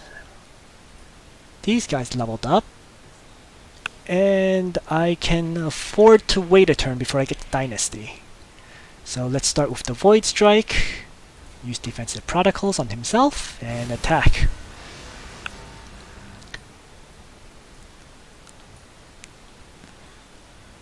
These guys are coming down, so they're nearly there. And over here, I had built the vehicle trainer first, so let's start producing Annihilation barges from this city. I also need ore income again. Whoa. Ore and energy. I'm just running out of the ability to upkeep all my units. I have a whole bunch of energy, so now I need to get more ore production up. So I just learned the increased energy output technology. And let's see. Next is heavy destroyers.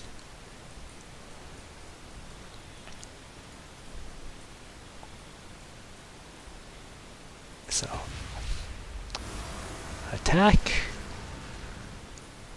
cryptech, Okay. They're actually able to move pretty far. So, let's see. Wow! Wow, look at that! 3 robots, 1 killer bee, and 1 amble. So many enemies. Okay. I need to finish these off, so I will have to move these warriors down here.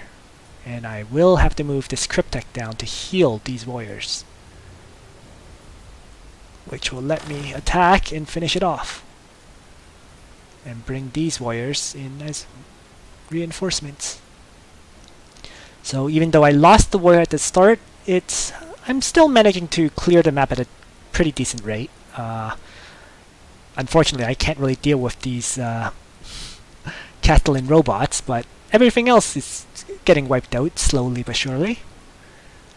Ore is now back to +4, and I'm going to build another one here in my capital. Just I want to stay positive ore. I don't want it to affect my income. So.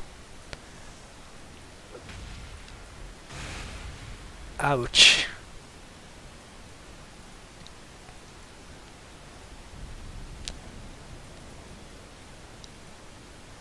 Okay. Let's use the cryptek to take that. And he will attack. Next, we'll bring in... This lord is very heavily damaged, so I want to pull him back. Move these guys forward, though. Into the Imperial Ruins, so they get, the 50% range reduction bonus. As I was saying, he's moving back because he's hurt. And we will move him, the unhurt lord, up to attack. And it left the tech priest at 1 hit point. Darn it. Alright, Annihilation barges in 5 turns. I have just grabbed a tile, which gives ore production and energy. And I actually think the best choice is to get a second vehicle trainer up first. Here. So, gearing up my military production now. This time I'm balancing it out a bit, building some ore buildings here, getting the vehicle trainers here, and it seems like it's working out pretty well so far.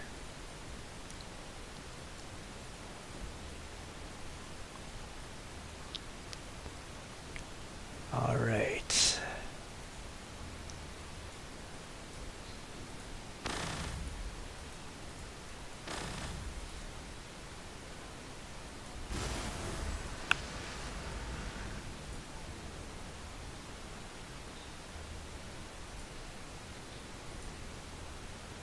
Let's use his ability on himself. And this lord is going to move forward. Still hidden from view.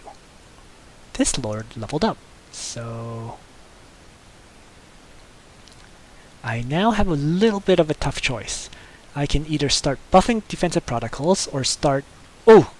And I just misclicked and wasted 75 influence. That's okay.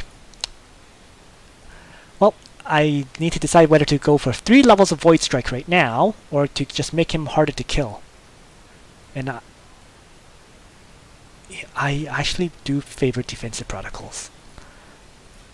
It's more important to keep the leaders alive than have them do damage. That's my opinion of how this game works. So defensive protocols, which makes them tougher and harder to kill, is much more important than an ability like Void Strike.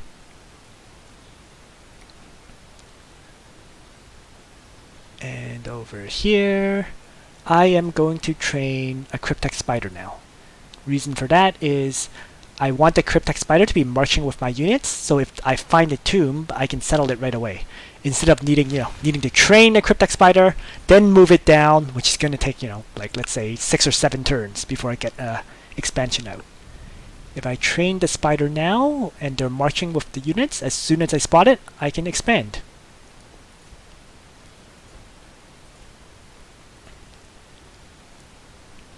The heal ability on him is ready, which is very convenient. The damaged one has run away, and I can't reach it. So, what I will do is move in, heal him, attack, and take this. Oh god, more enslavers. It's always a bunch of enslavers somewhere. I'm just surprised at how many artifacts there has to be on this map. Because ooh, now this was not good.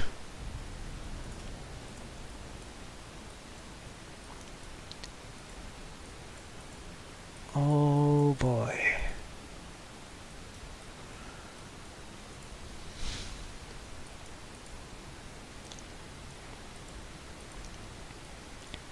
So let's move him back into the forest and use his ability to reduce his damage. I am going to have to try to kill off this thing.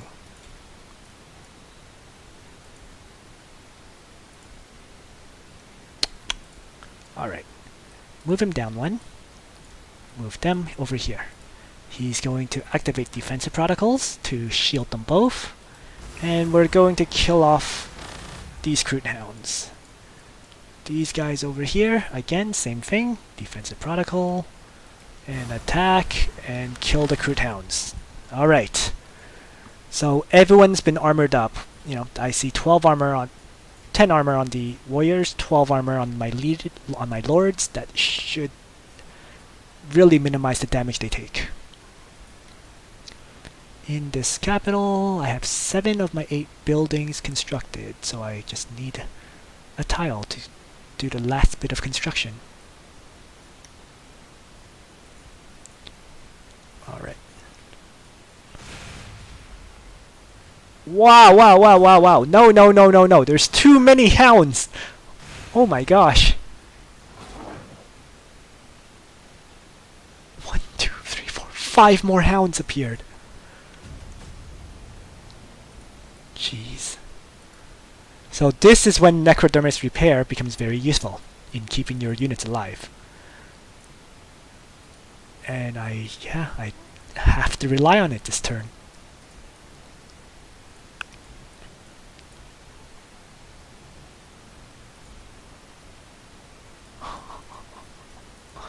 Because I can't retreat. He has me surrounded. So to keep my units alive, the only method is Necrodermis Repair and attack.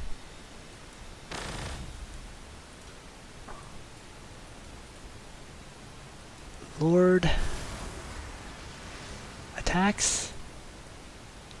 Rather than getting kills, I'm just desperately trying to keep my units alive. So this turn is just weakening them, not attacking, just weakening them as much as I can. And I'll bring the Cryptek down and choose who to make tougher. And the most vulnerable are these guys, so let's do that. And finally, a new one. Let's bring him down. Research-wise, I have gotten my heavy destroyers. It's atomic flares, improve the damage of gauss weapons. Since almost all weapons for the Necrons are gauss weapons, it's a great technology to learn. Alright. Alright. Everything got hammered, but they're all still alive. Barely alive, but still alive. And kill them off. These guys are gonna run. Just get out of there. No! Not bees! Oh, my Annihilation barge just came out, so I'll use those to attack it. Which is enough to force them back. Great. These guys I can now afford to heal with my Cryptech, because the ability just recharged.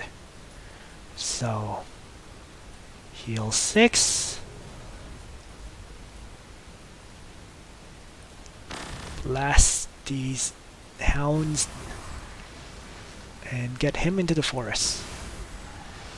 Alright, so that in the end it kind of all worked out. Got really close though.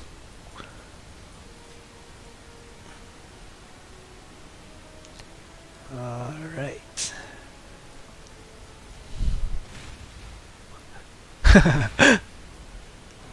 And I lost him anyways, despite healing him, because the damaged Castellan robot and Hoot Hound came charging in to finish him off. Alright, so bring the Annihilation barge in then.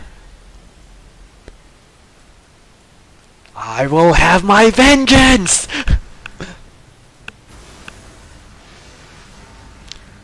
Kill them all!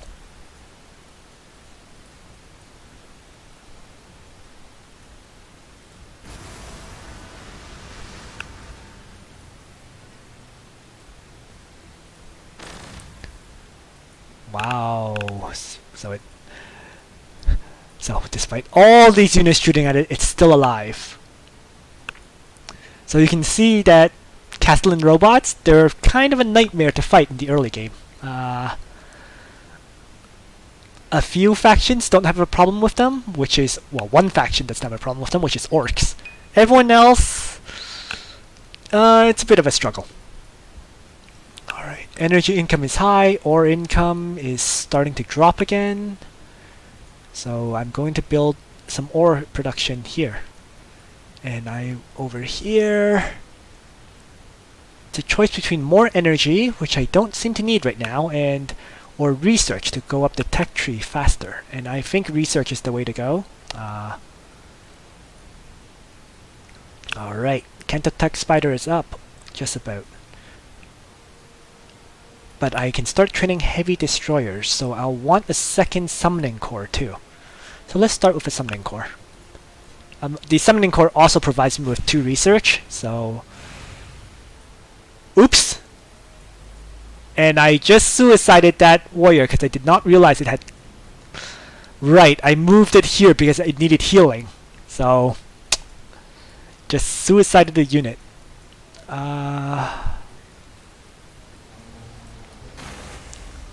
But it's okay.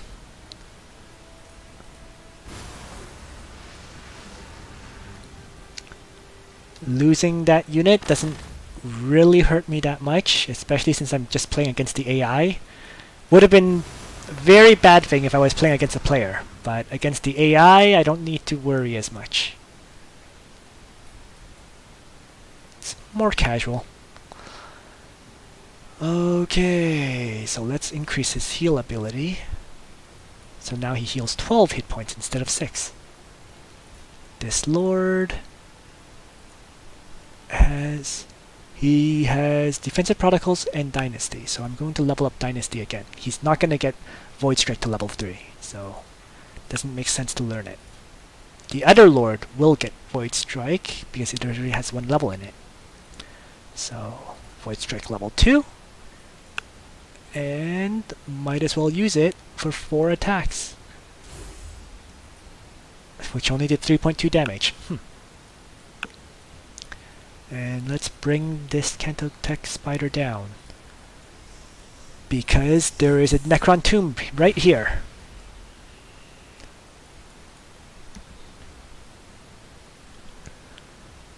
My army has been cut down. I've lost 2 Necron warriors, which is starting to hurt me. But I have been replacing them with new units like the Annihilation barge, so it's okay. The 2 warriors. Oh, wait. No, this was my healer. Oh, darn it.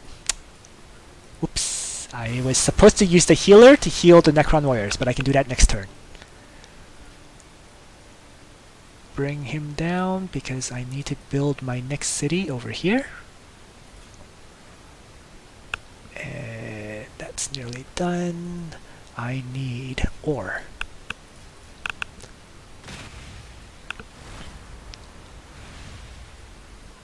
They're just everywhere, these robots.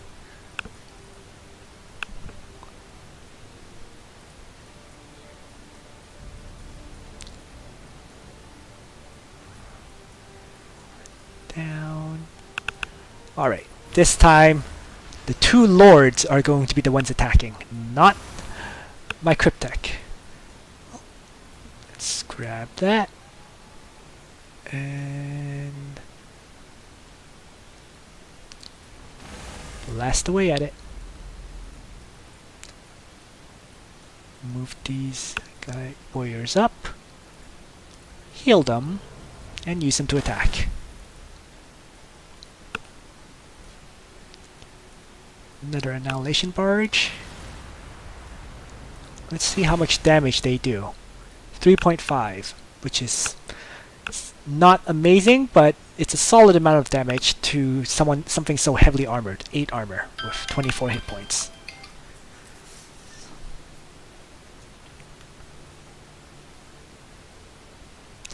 So, other than that... Oh no! My vehicle! Ouch! But it survives. Again, that's what's important. 3 attacks. That definitely hurt. But it's alive, so I can retreat.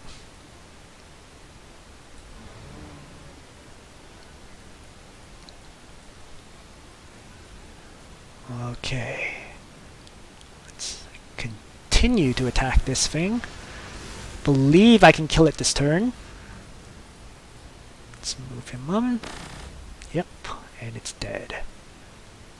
Experience for everybody, and I can also settle at the same time. So that worked out very well. The first thing to build is this can actually be a good military trainer with 2 plus 10% production tiles, but I already have my military trainers. You know, this one has 2 vehicle structures. This one has an infantry trainer, so it's not of that much use to me. Let's just grab the tile first. It'll give me a plus 20% loyalty boost, which will help reduce the -5 loyalty I'm currently suffering from. Him can reduce melee damage. He can give invulnerable damage reduction. And let's just do that.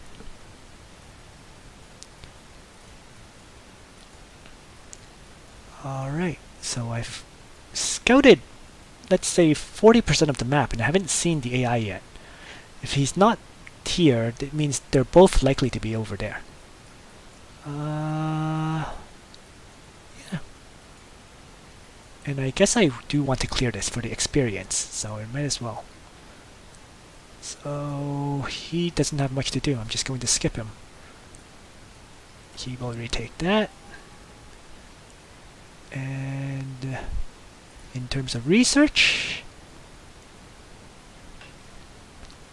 Triarch Stalker, extra infantry armor. I'm currently building heavy destroyers, but I can learn this.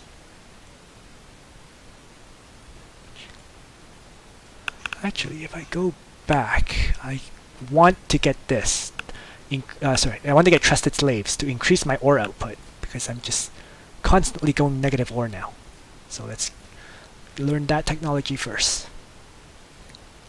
And while I'm at it, let's check out the Triarch Stalker. 7 armor, 24 hit points. Its weapon is 2 attacks of 6 damage with 2 range.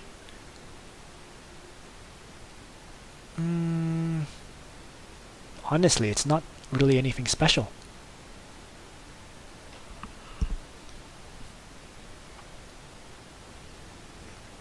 It's, yeah, I mean, it's just comparable to the heavy destroyers, I think. 6 attacks, 2 damage, 8 penetration, and heavy destroyers have 10 damage, 2 attacks, 6 penetration. So heavy destroyers actually hit harder than the Triarch Stalker. The only thing is they have less hit points, right? 16 hit points, whereas the Triarch Stalker has 24 hit points, but less armor. It's kind of a toss-up. I'm not impressed enough to really feel a need to go for that unit yet. Well, moving along. Let's bring my units into the fight.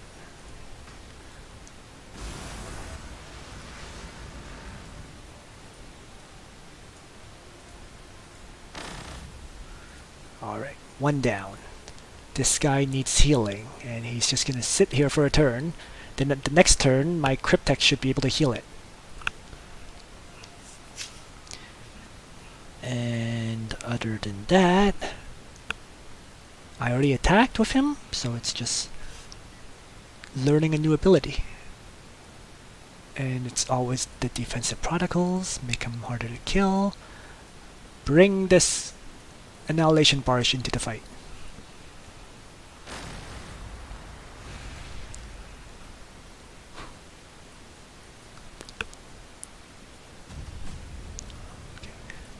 Trusted slaves gave me a tiny bit of ore income boost, I think. We'll see. Cryptek can heal. Alright. So let's move the lords down first. They can use defensive protocols, so that's good. In that case, I will attack with him. Defensive protocols. Annihilation barge down. And the healer down to repair the vehicle. And then it can also attack and finish it off. Same thing here, move down, attack. Lord leveled up. And level 3 Void Strike for him.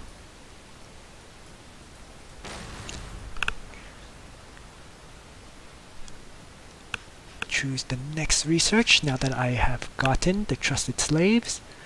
And it's getting... I think the best option is extra infantry armor first.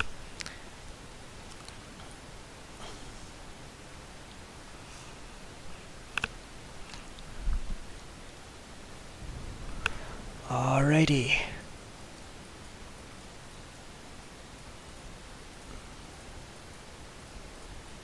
So, Lords come down. Attack. Annihilation barge moves down. Does some scouting as well. Finishes those guys off. Well, this lord will just move in and attack the city. The Cryptek can reduce the damage my Annihilation barge takes, and finally the warrior will also attack this layer. So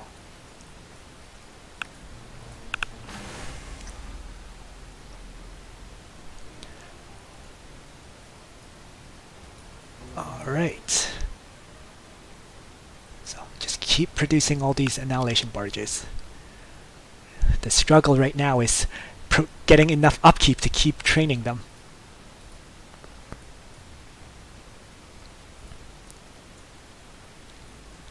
And acquire an ore tile, 20% ore. So let's grab those.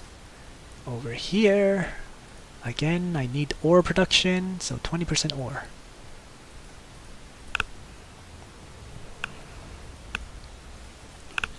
I'm really just churning out units faster than I can get the upkeep for them.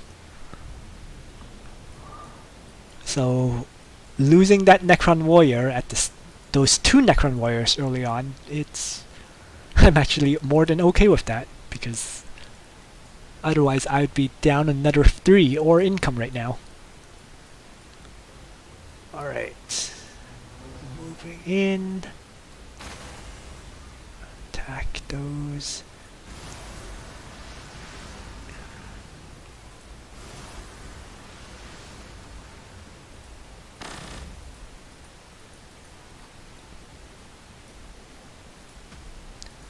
And this gives me more hit points, so my units are a bit tougher. I actually think that's probably the worst artifact of all the options that you can get. And my first heavy destroyers are out. Let's train one more.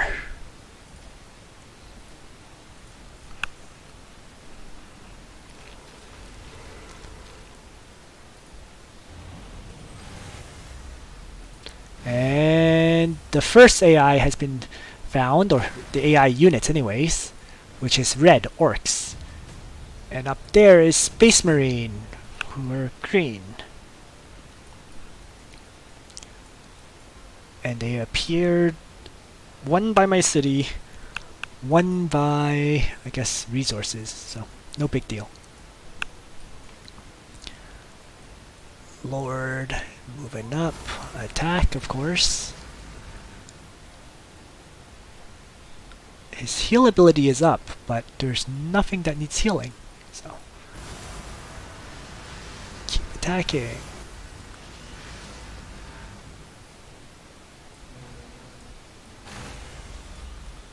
Alright, and I've pretty much cleared my way to the bottom of the map, at least.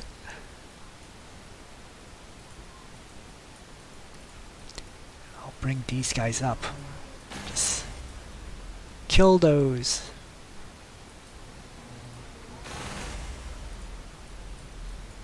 Left it at 1 hit point.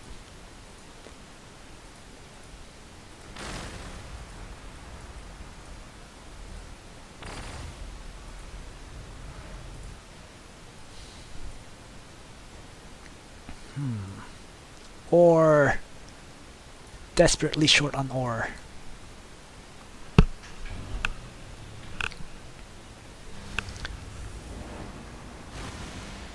Whoa. Deathcopters. And Deathcopters actually have a lot of weapons, don't they? 3 twin-linked shooters and 3 sluggers. It's like a hard counter to infantry if you go for it, but it doesn't do much to vehicles.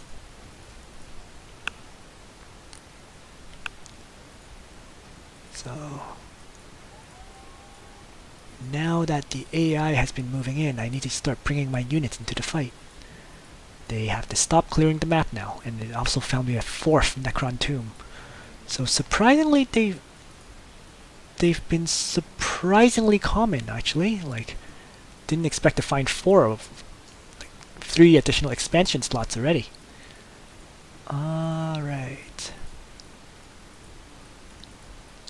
So let's finish off these guys, and let's start blasting away at those Deathcopters. These heavy destroyers, I want to get rid of.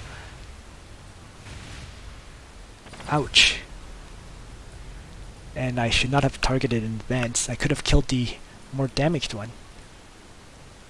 But the fact that there's one that's damaged here means the AI has a whole bunch of units in this area.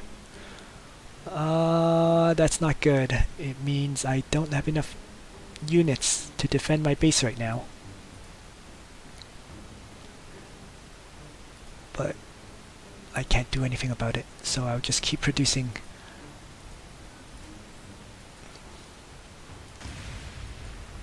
more units. My army is in the south and it's busy fighting the orcs, so wow. That counterattack just killed off almost all of those boys. Alright.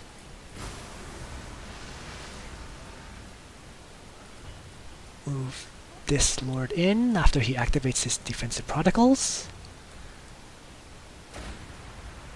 So he's my tank. Tanking all the hits.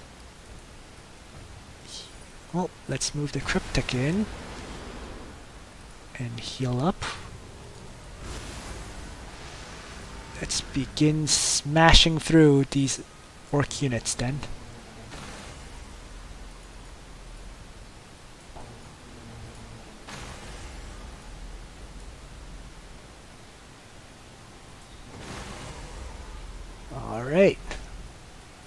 So you can see the Annihilation barges are very effective, you know, just ripping their way through all these orc units.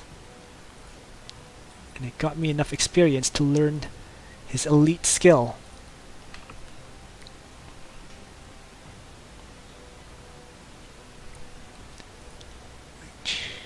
Oh, and I have an extra warrior to bring into the fight. Heavy destroyers, come on, crush those robots.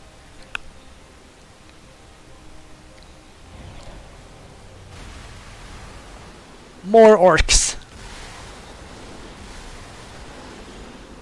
Wow, those tank busters almost annihilated my Annihilation barge.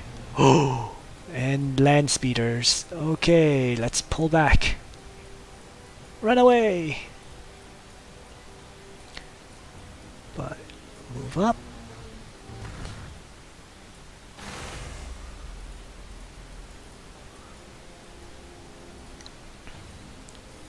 So the 2v1 is a bit of a struggle. These guys are very, very heavily damaged, but still alive. My Cryptek, I had already wasted its heals just now, so no choice but to run away.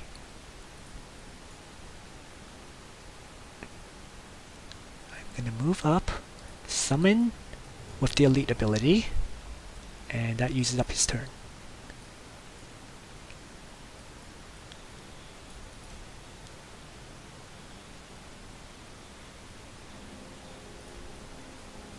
For these other units, alright, kill those. Ow. Alright. Move up. Attack those guys. Move up. Same thing. Attack.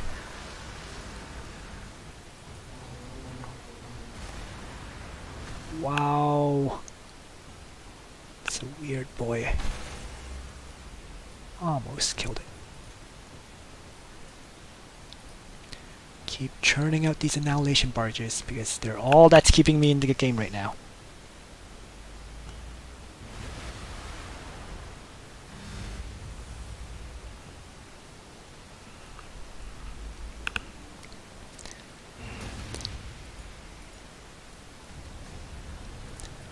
Okay, extra infantry armor.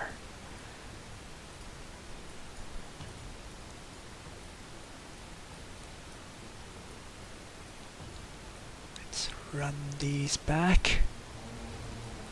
Bring these ones forward. These guys are healing. So, cycling units in the north to defend while I'm trying to crush this AI in the south. Alright. Move up. Defensive protocols. Let's use up this attack. 8 attacks at 7.5 damage. Which still could not kill off all those mech guns. Wow. Oh, because they have 36 hit points, but pretty much dead.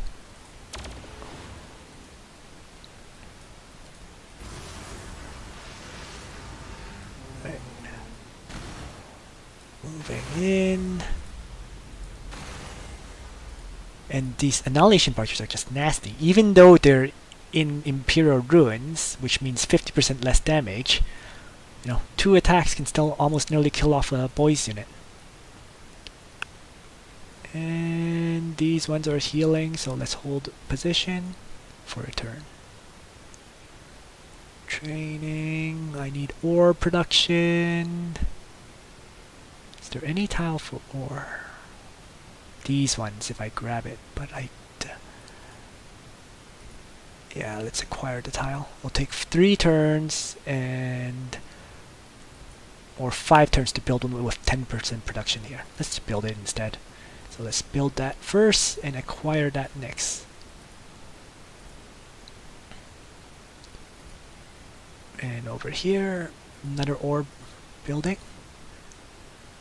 Slept heavy destroyers.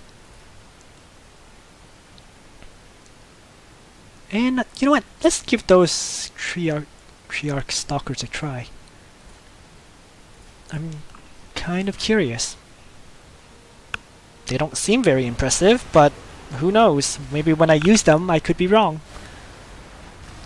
Wow. So much damage!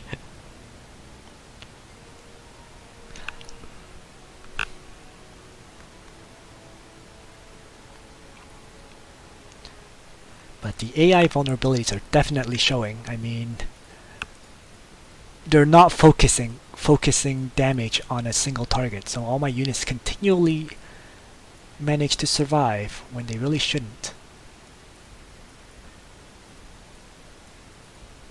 Alright.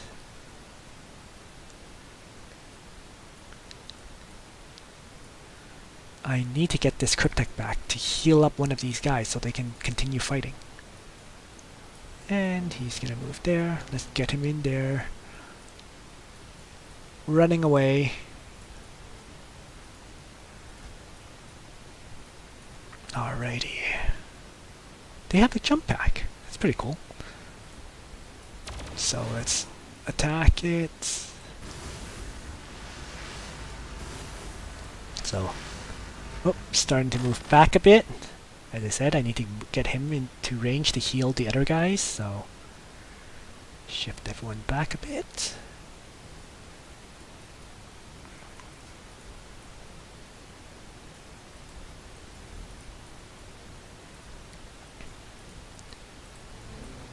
Get units into healing positions. And over here, ore production.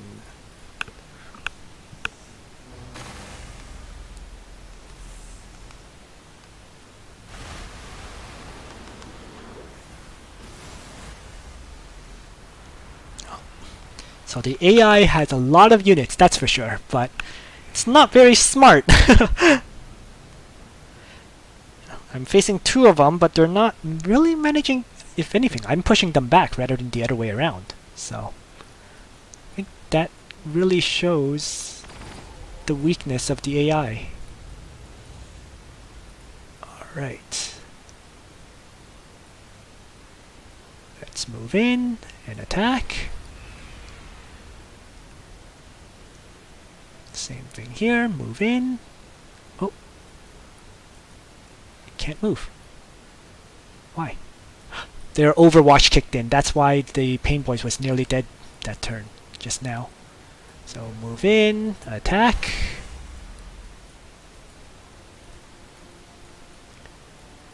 And all these damaged guys, one of them can be repaired.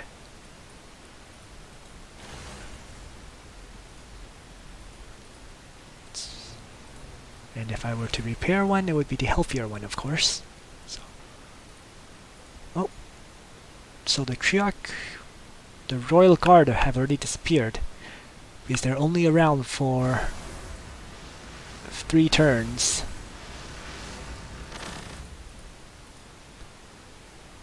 Okay.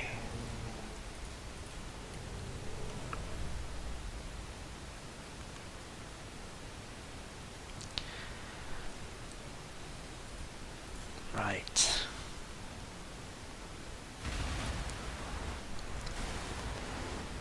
So, well, the orcs will at least lose their first settlement.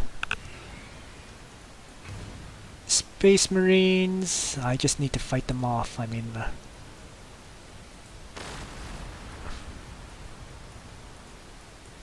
land speeders aren't too hard to deal with, I don't think. So.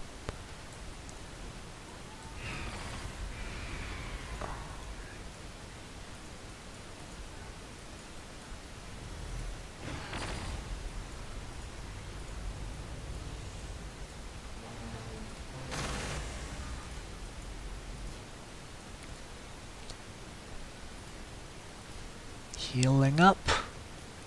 Get into a city tile and heal up over there. These guys are fresh. Wow. Whoa! Battle wagons out. It's okay.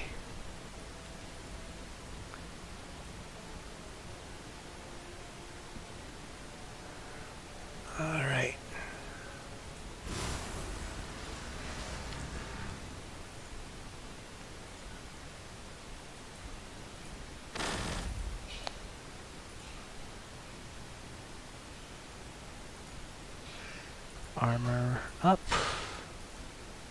Let's just...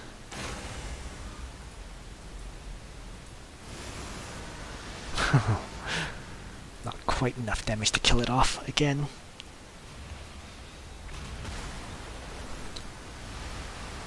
Wow. So all these attacks are starting to hurt, that's for sure. Need to finish this off, but I don't think I can. One turn till the heal is up. But with battle wagons out already, I don't think I can finish it, unfortunately, so let's retreat.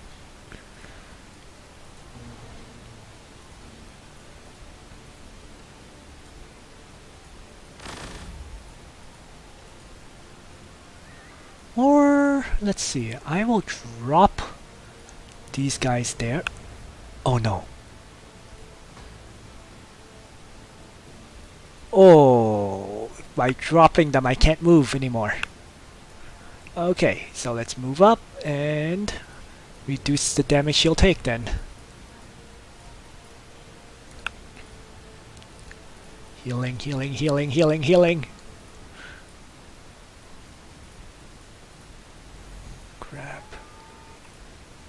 Grab that. Move that up.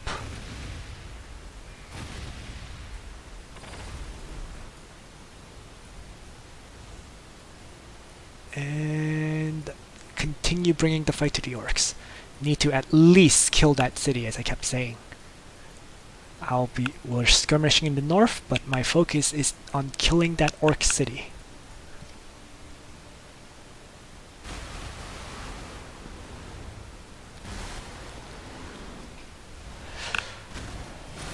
I mean, it seems, yeah, my impression of them is they don't have that much armor penetration. See, the Gauss cannon has 4, and the Twin-Link Tesla Destroyer actually has 0. But it's because of the sheer number of attacks they have. This one has 5 attacks, right, at 4.6 damage. This one has 2 attacks at 2.9 damage, so that's around 7 attacks. So with 7 attacks, it just adds up to doing a decent amount of damage, even though their actual armor penetration isn't that much. And good God! Maybe facing 2 impossible AIs was a bad idea.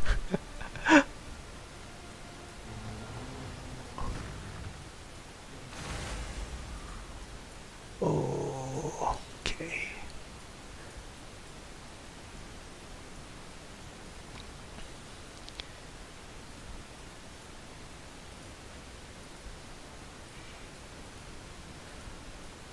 Right. Move into for it. Oh, no, no, no, mechs. Okay, that's okay. I'm not afraid of mechs.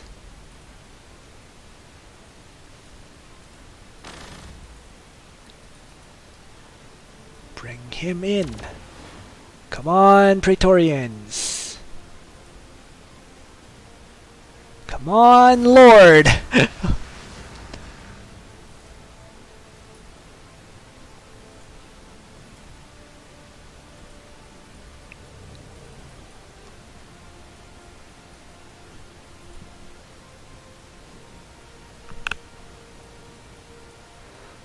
And yeah, I'm going to divert this guy down south.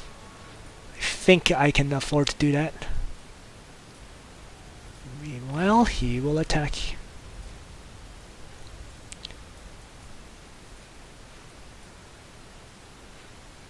More heavy destroyers.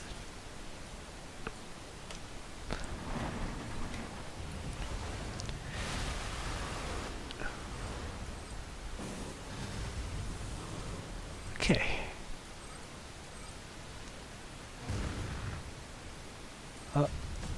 Okay. Nothing died. That's all that matters. Doomsday Arc. Yeah. And I can start building Triarch Praetorians too. Instead of just summoning them, I can actually have them train them up. I'm going to go for the Triarch Praetorians, then maybe the Doomsday Arc. Ah, so the Stalker increases accuracy. So by themselves, they kind of suck. But with the additional accuracy, they become okay. And actually, tier 6 for Necrons is the tier where every single technology is useful. Like, increased accuracy. If I didn't get Triarch Stalkers, this probably wouldn't be useful, but training new units, right? Increased research, increased melee damage. So almost everything has its use. It's hard to decide which of the techs at tier 6 you should go out for.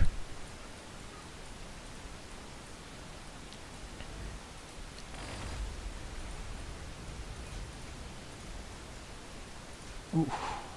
Heavily damaged units. A whole bunch of them.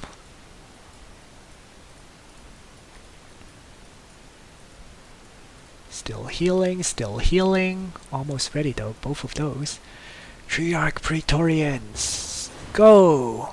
4 hit points left. Alright, let's do that. Everyone's shielded. Let's pull them back, because they only have 9 hit points now. And use him to finish it off. Yes! That should hurt the Orc player quite a bit. Move him up. Make them tougher. And I'm shifting back a little. Now that that city is down. I would destroy the city if I could, but I... Look at all these units.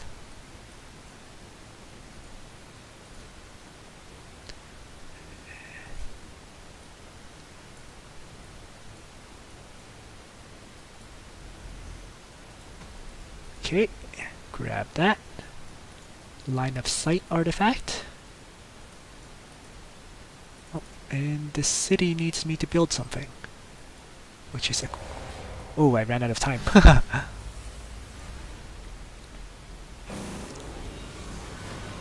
I destroyed the city, he just built a brand new one in the same spot.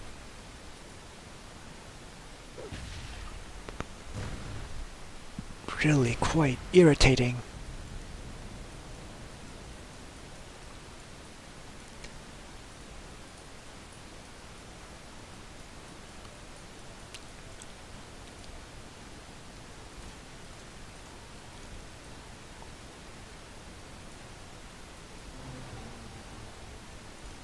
Need healing.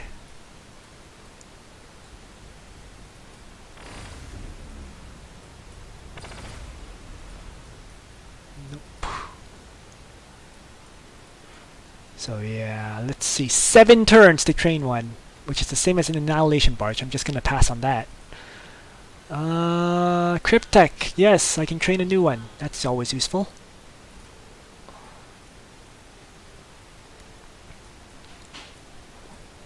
Bring him into the fight then.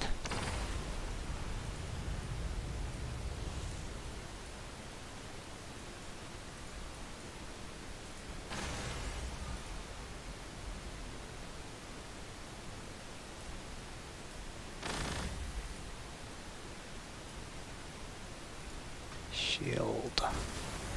Attack. Move him in. These battle wagons have absolutely no accuracy, but somehow... Hmm?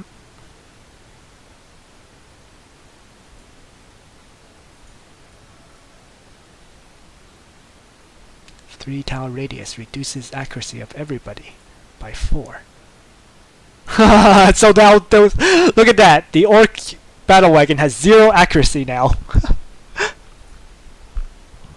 Same with their settlements attack, so...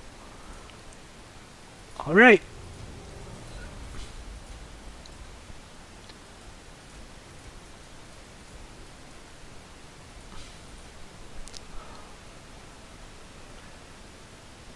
Yep, and I'm definitely going for that tech. More melee.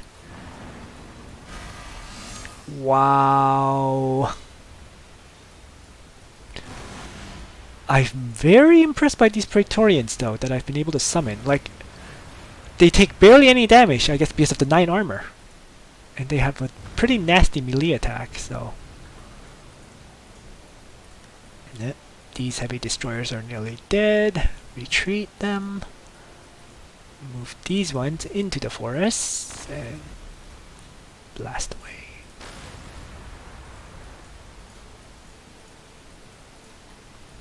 So it is turning into a bit of a stalemate over here. Tank busters.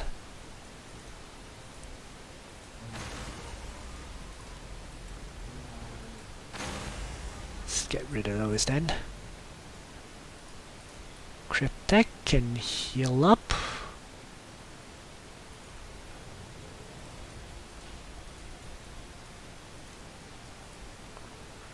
Again, back to focusing on the city, right?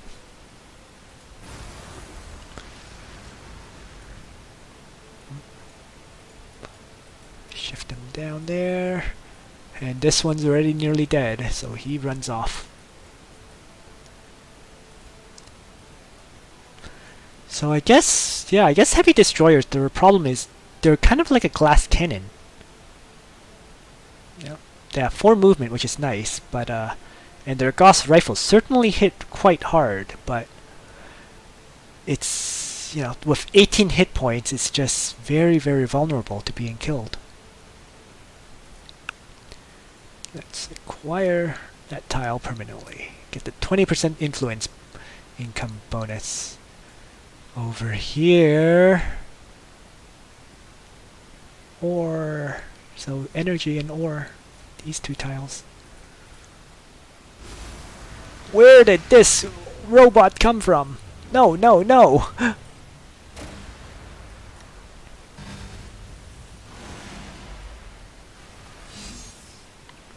Oh no, those are mega knobs! No wonder why I was starting to get hammered.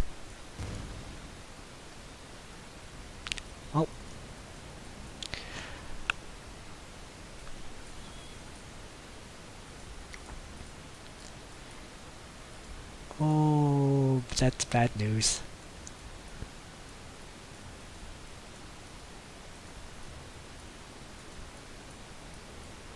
Okay, so I'm going to shift 1 back.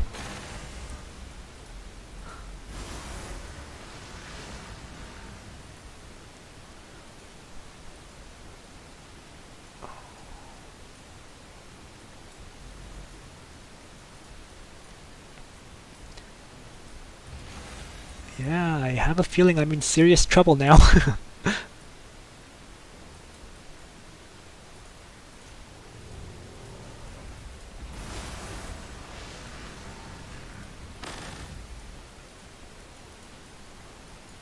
Because he's constantly churning out new units, and I'm really unable to quite match up with that.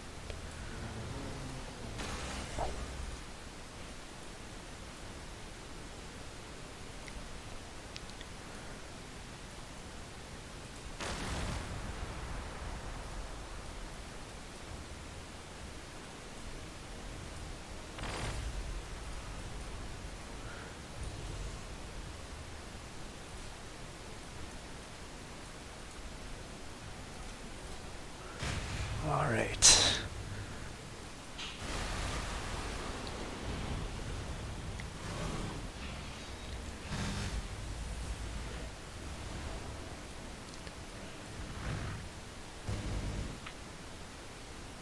Alrighty.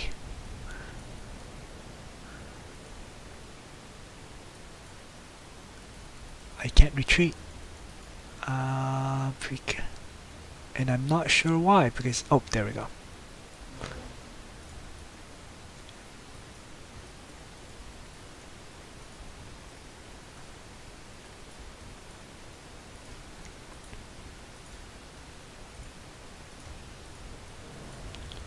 Moving everything back, just pulling back. Getting out of the fight.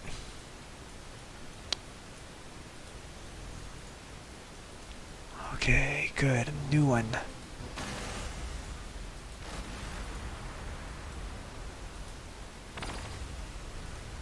Wow. Huh. So I guess, I don't know. I'm really not sure what I think about these heavy destroyers. They're very, very not good against infantry, that's for sure. Well, I can at least bring him in to finish it off. And I'm not going to bring that in yet.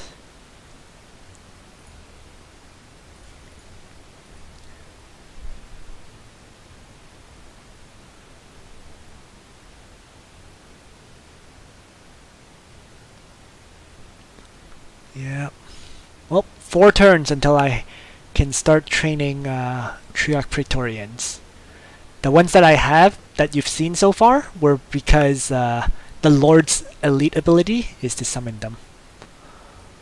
Okay, what's next? In terms of construction, I finally have positive ore again, but my energy income is surprisingly low, so let's build energy. Don't know how long I'm going to stay positive on energy income though. I'm actually... wow.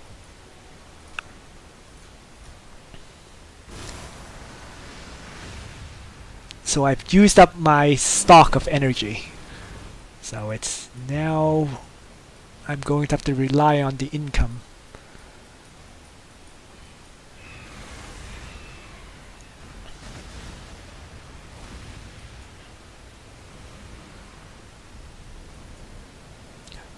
But I am getting swarmed. Alright.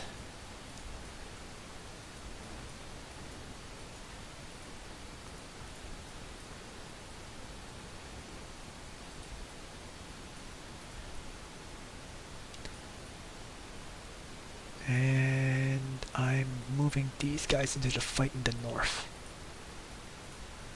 Hunter! That's the anti-air unit for... yeah, for the Space Marines. Okay.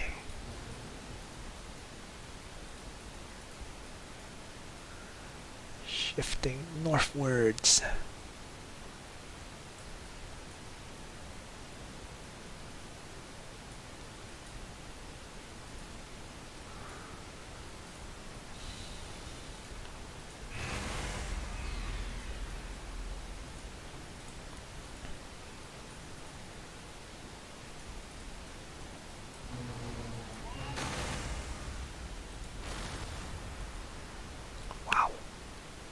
Still couldn't finish it off. Okay.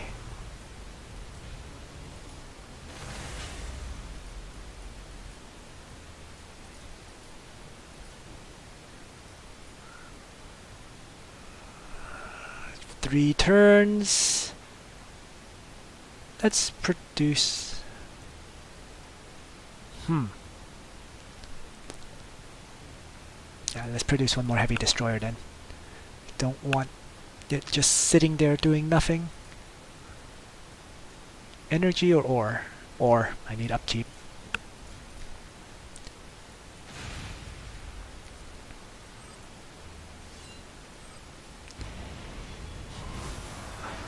The orcs are advancing again!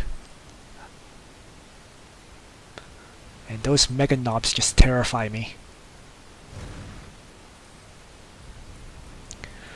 So the Space Marines have been kind of ineffective, but the orcs have been ridiculously effective. Royal Guard there.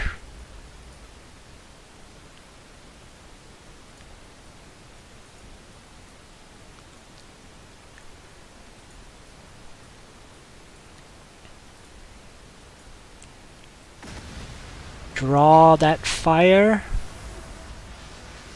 And bring back the Cryptek to heal up these heavy destroyers. which lets me bring them forward to attack. And let's try shooting the Hydra. 13 hit points down to that.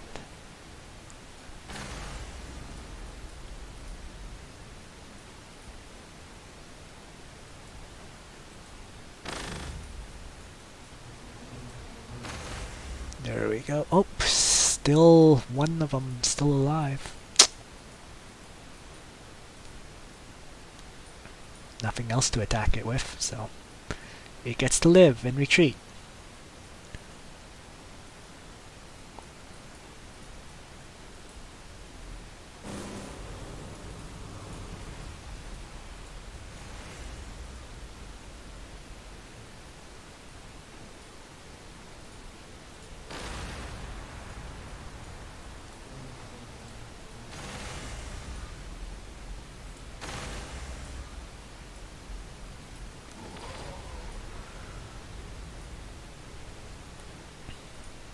Acquire another tile. It's going to be... I don't know, I don't think I can even hold that tile, so I'm just going to acquire one in the back here that I can build resources on.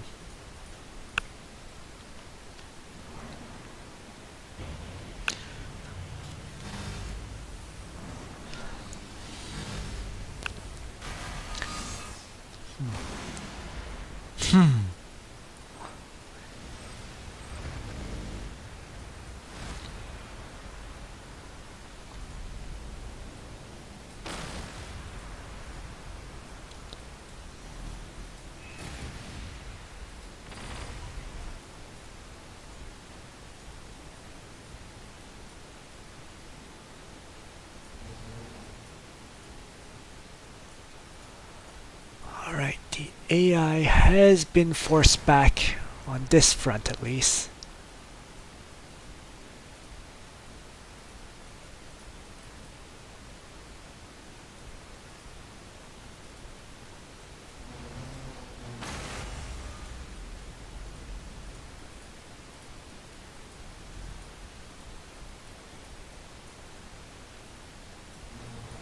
Which lets me grab that artifact from him.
I think the bigger issue is that there's just only 2 attacks with them. You know, Devastators have 4 attacks, so it makes a huge difference.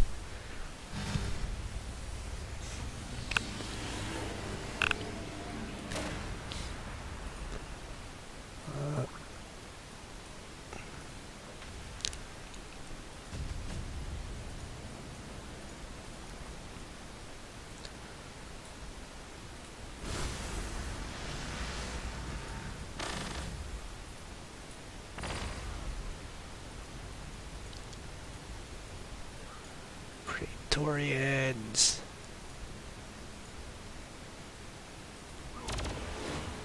Cheers!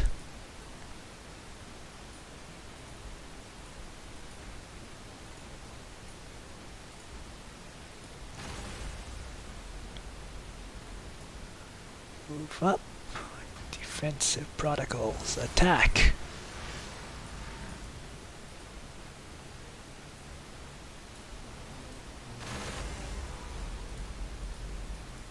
Alright.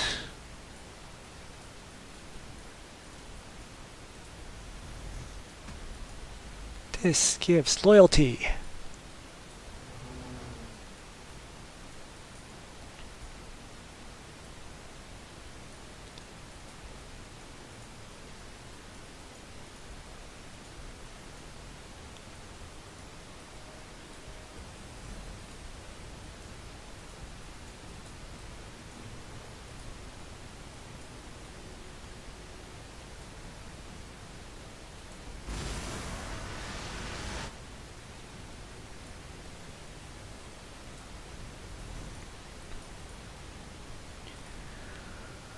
Alright, Triarch Praetorians, Necrodermic Blades for the damage.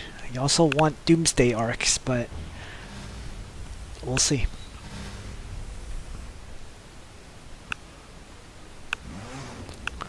Wow. Shit.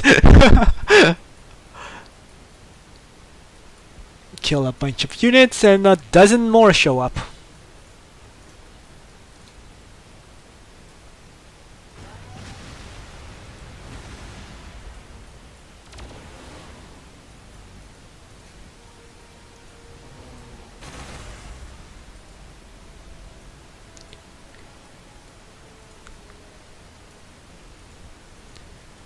Okay, the priority is to hammer those mega knobs, isn't it?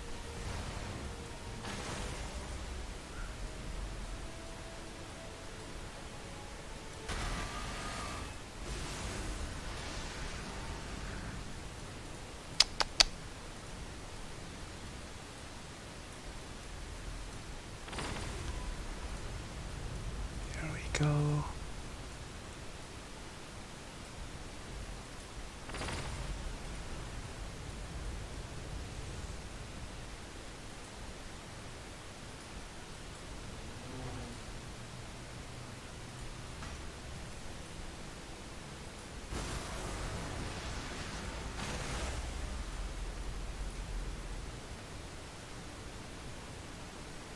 It's a war boss. Oh god.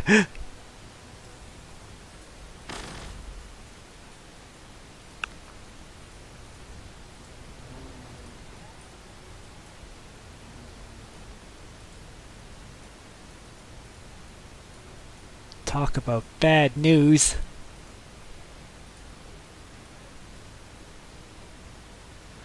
Okay, let's blind them all.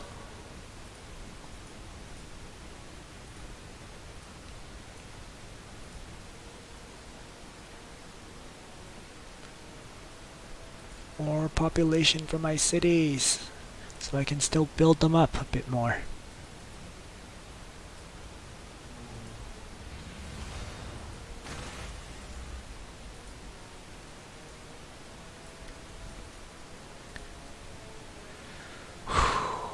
Triarch Praetorians.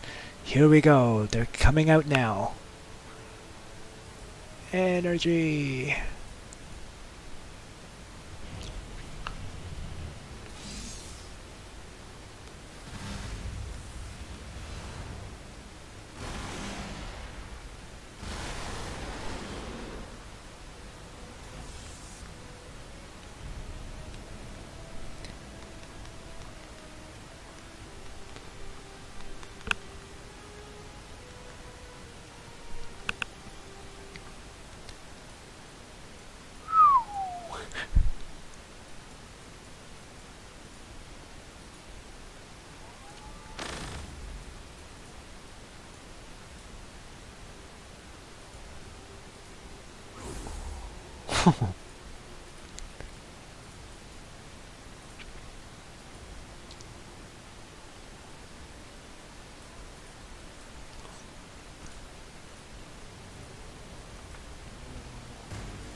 Uh-oh, assault marines. Those things actually aren't very bad news. Should be okay. Let's see.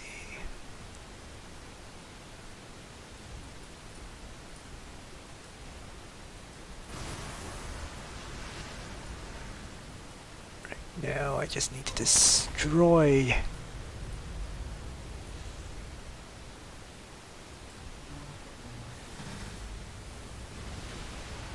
Wow. You certainly have a pretty deep battle line.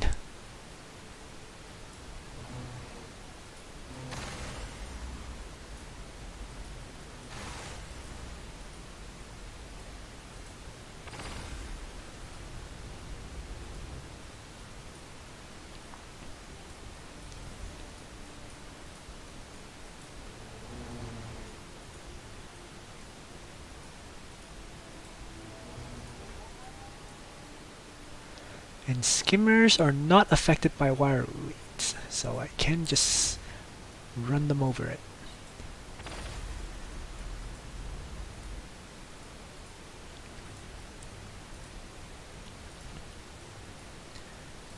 Second cryptech.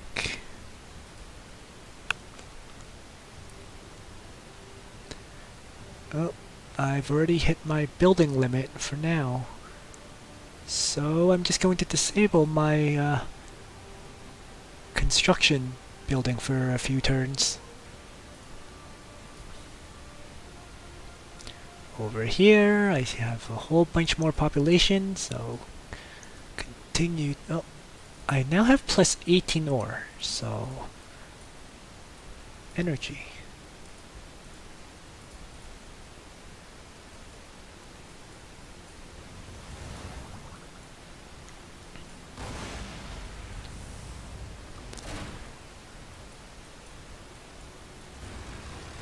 But yeah,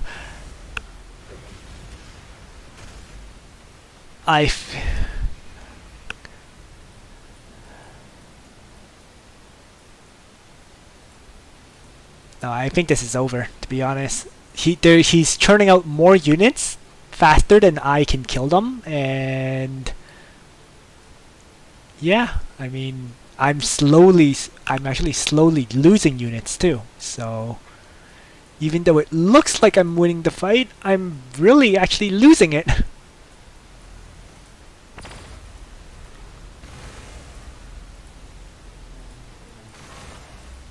And I think given enough time, this match will be a loss for me.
Yeah, I definitely agree, Silver Saint.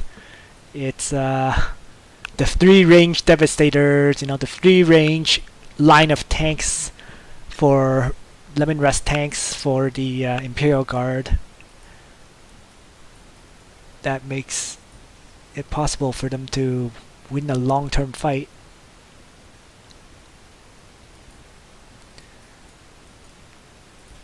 Definitely not something. Well, if I get a whole bunch of Doomsday arcs out, I think I could do the same thing. But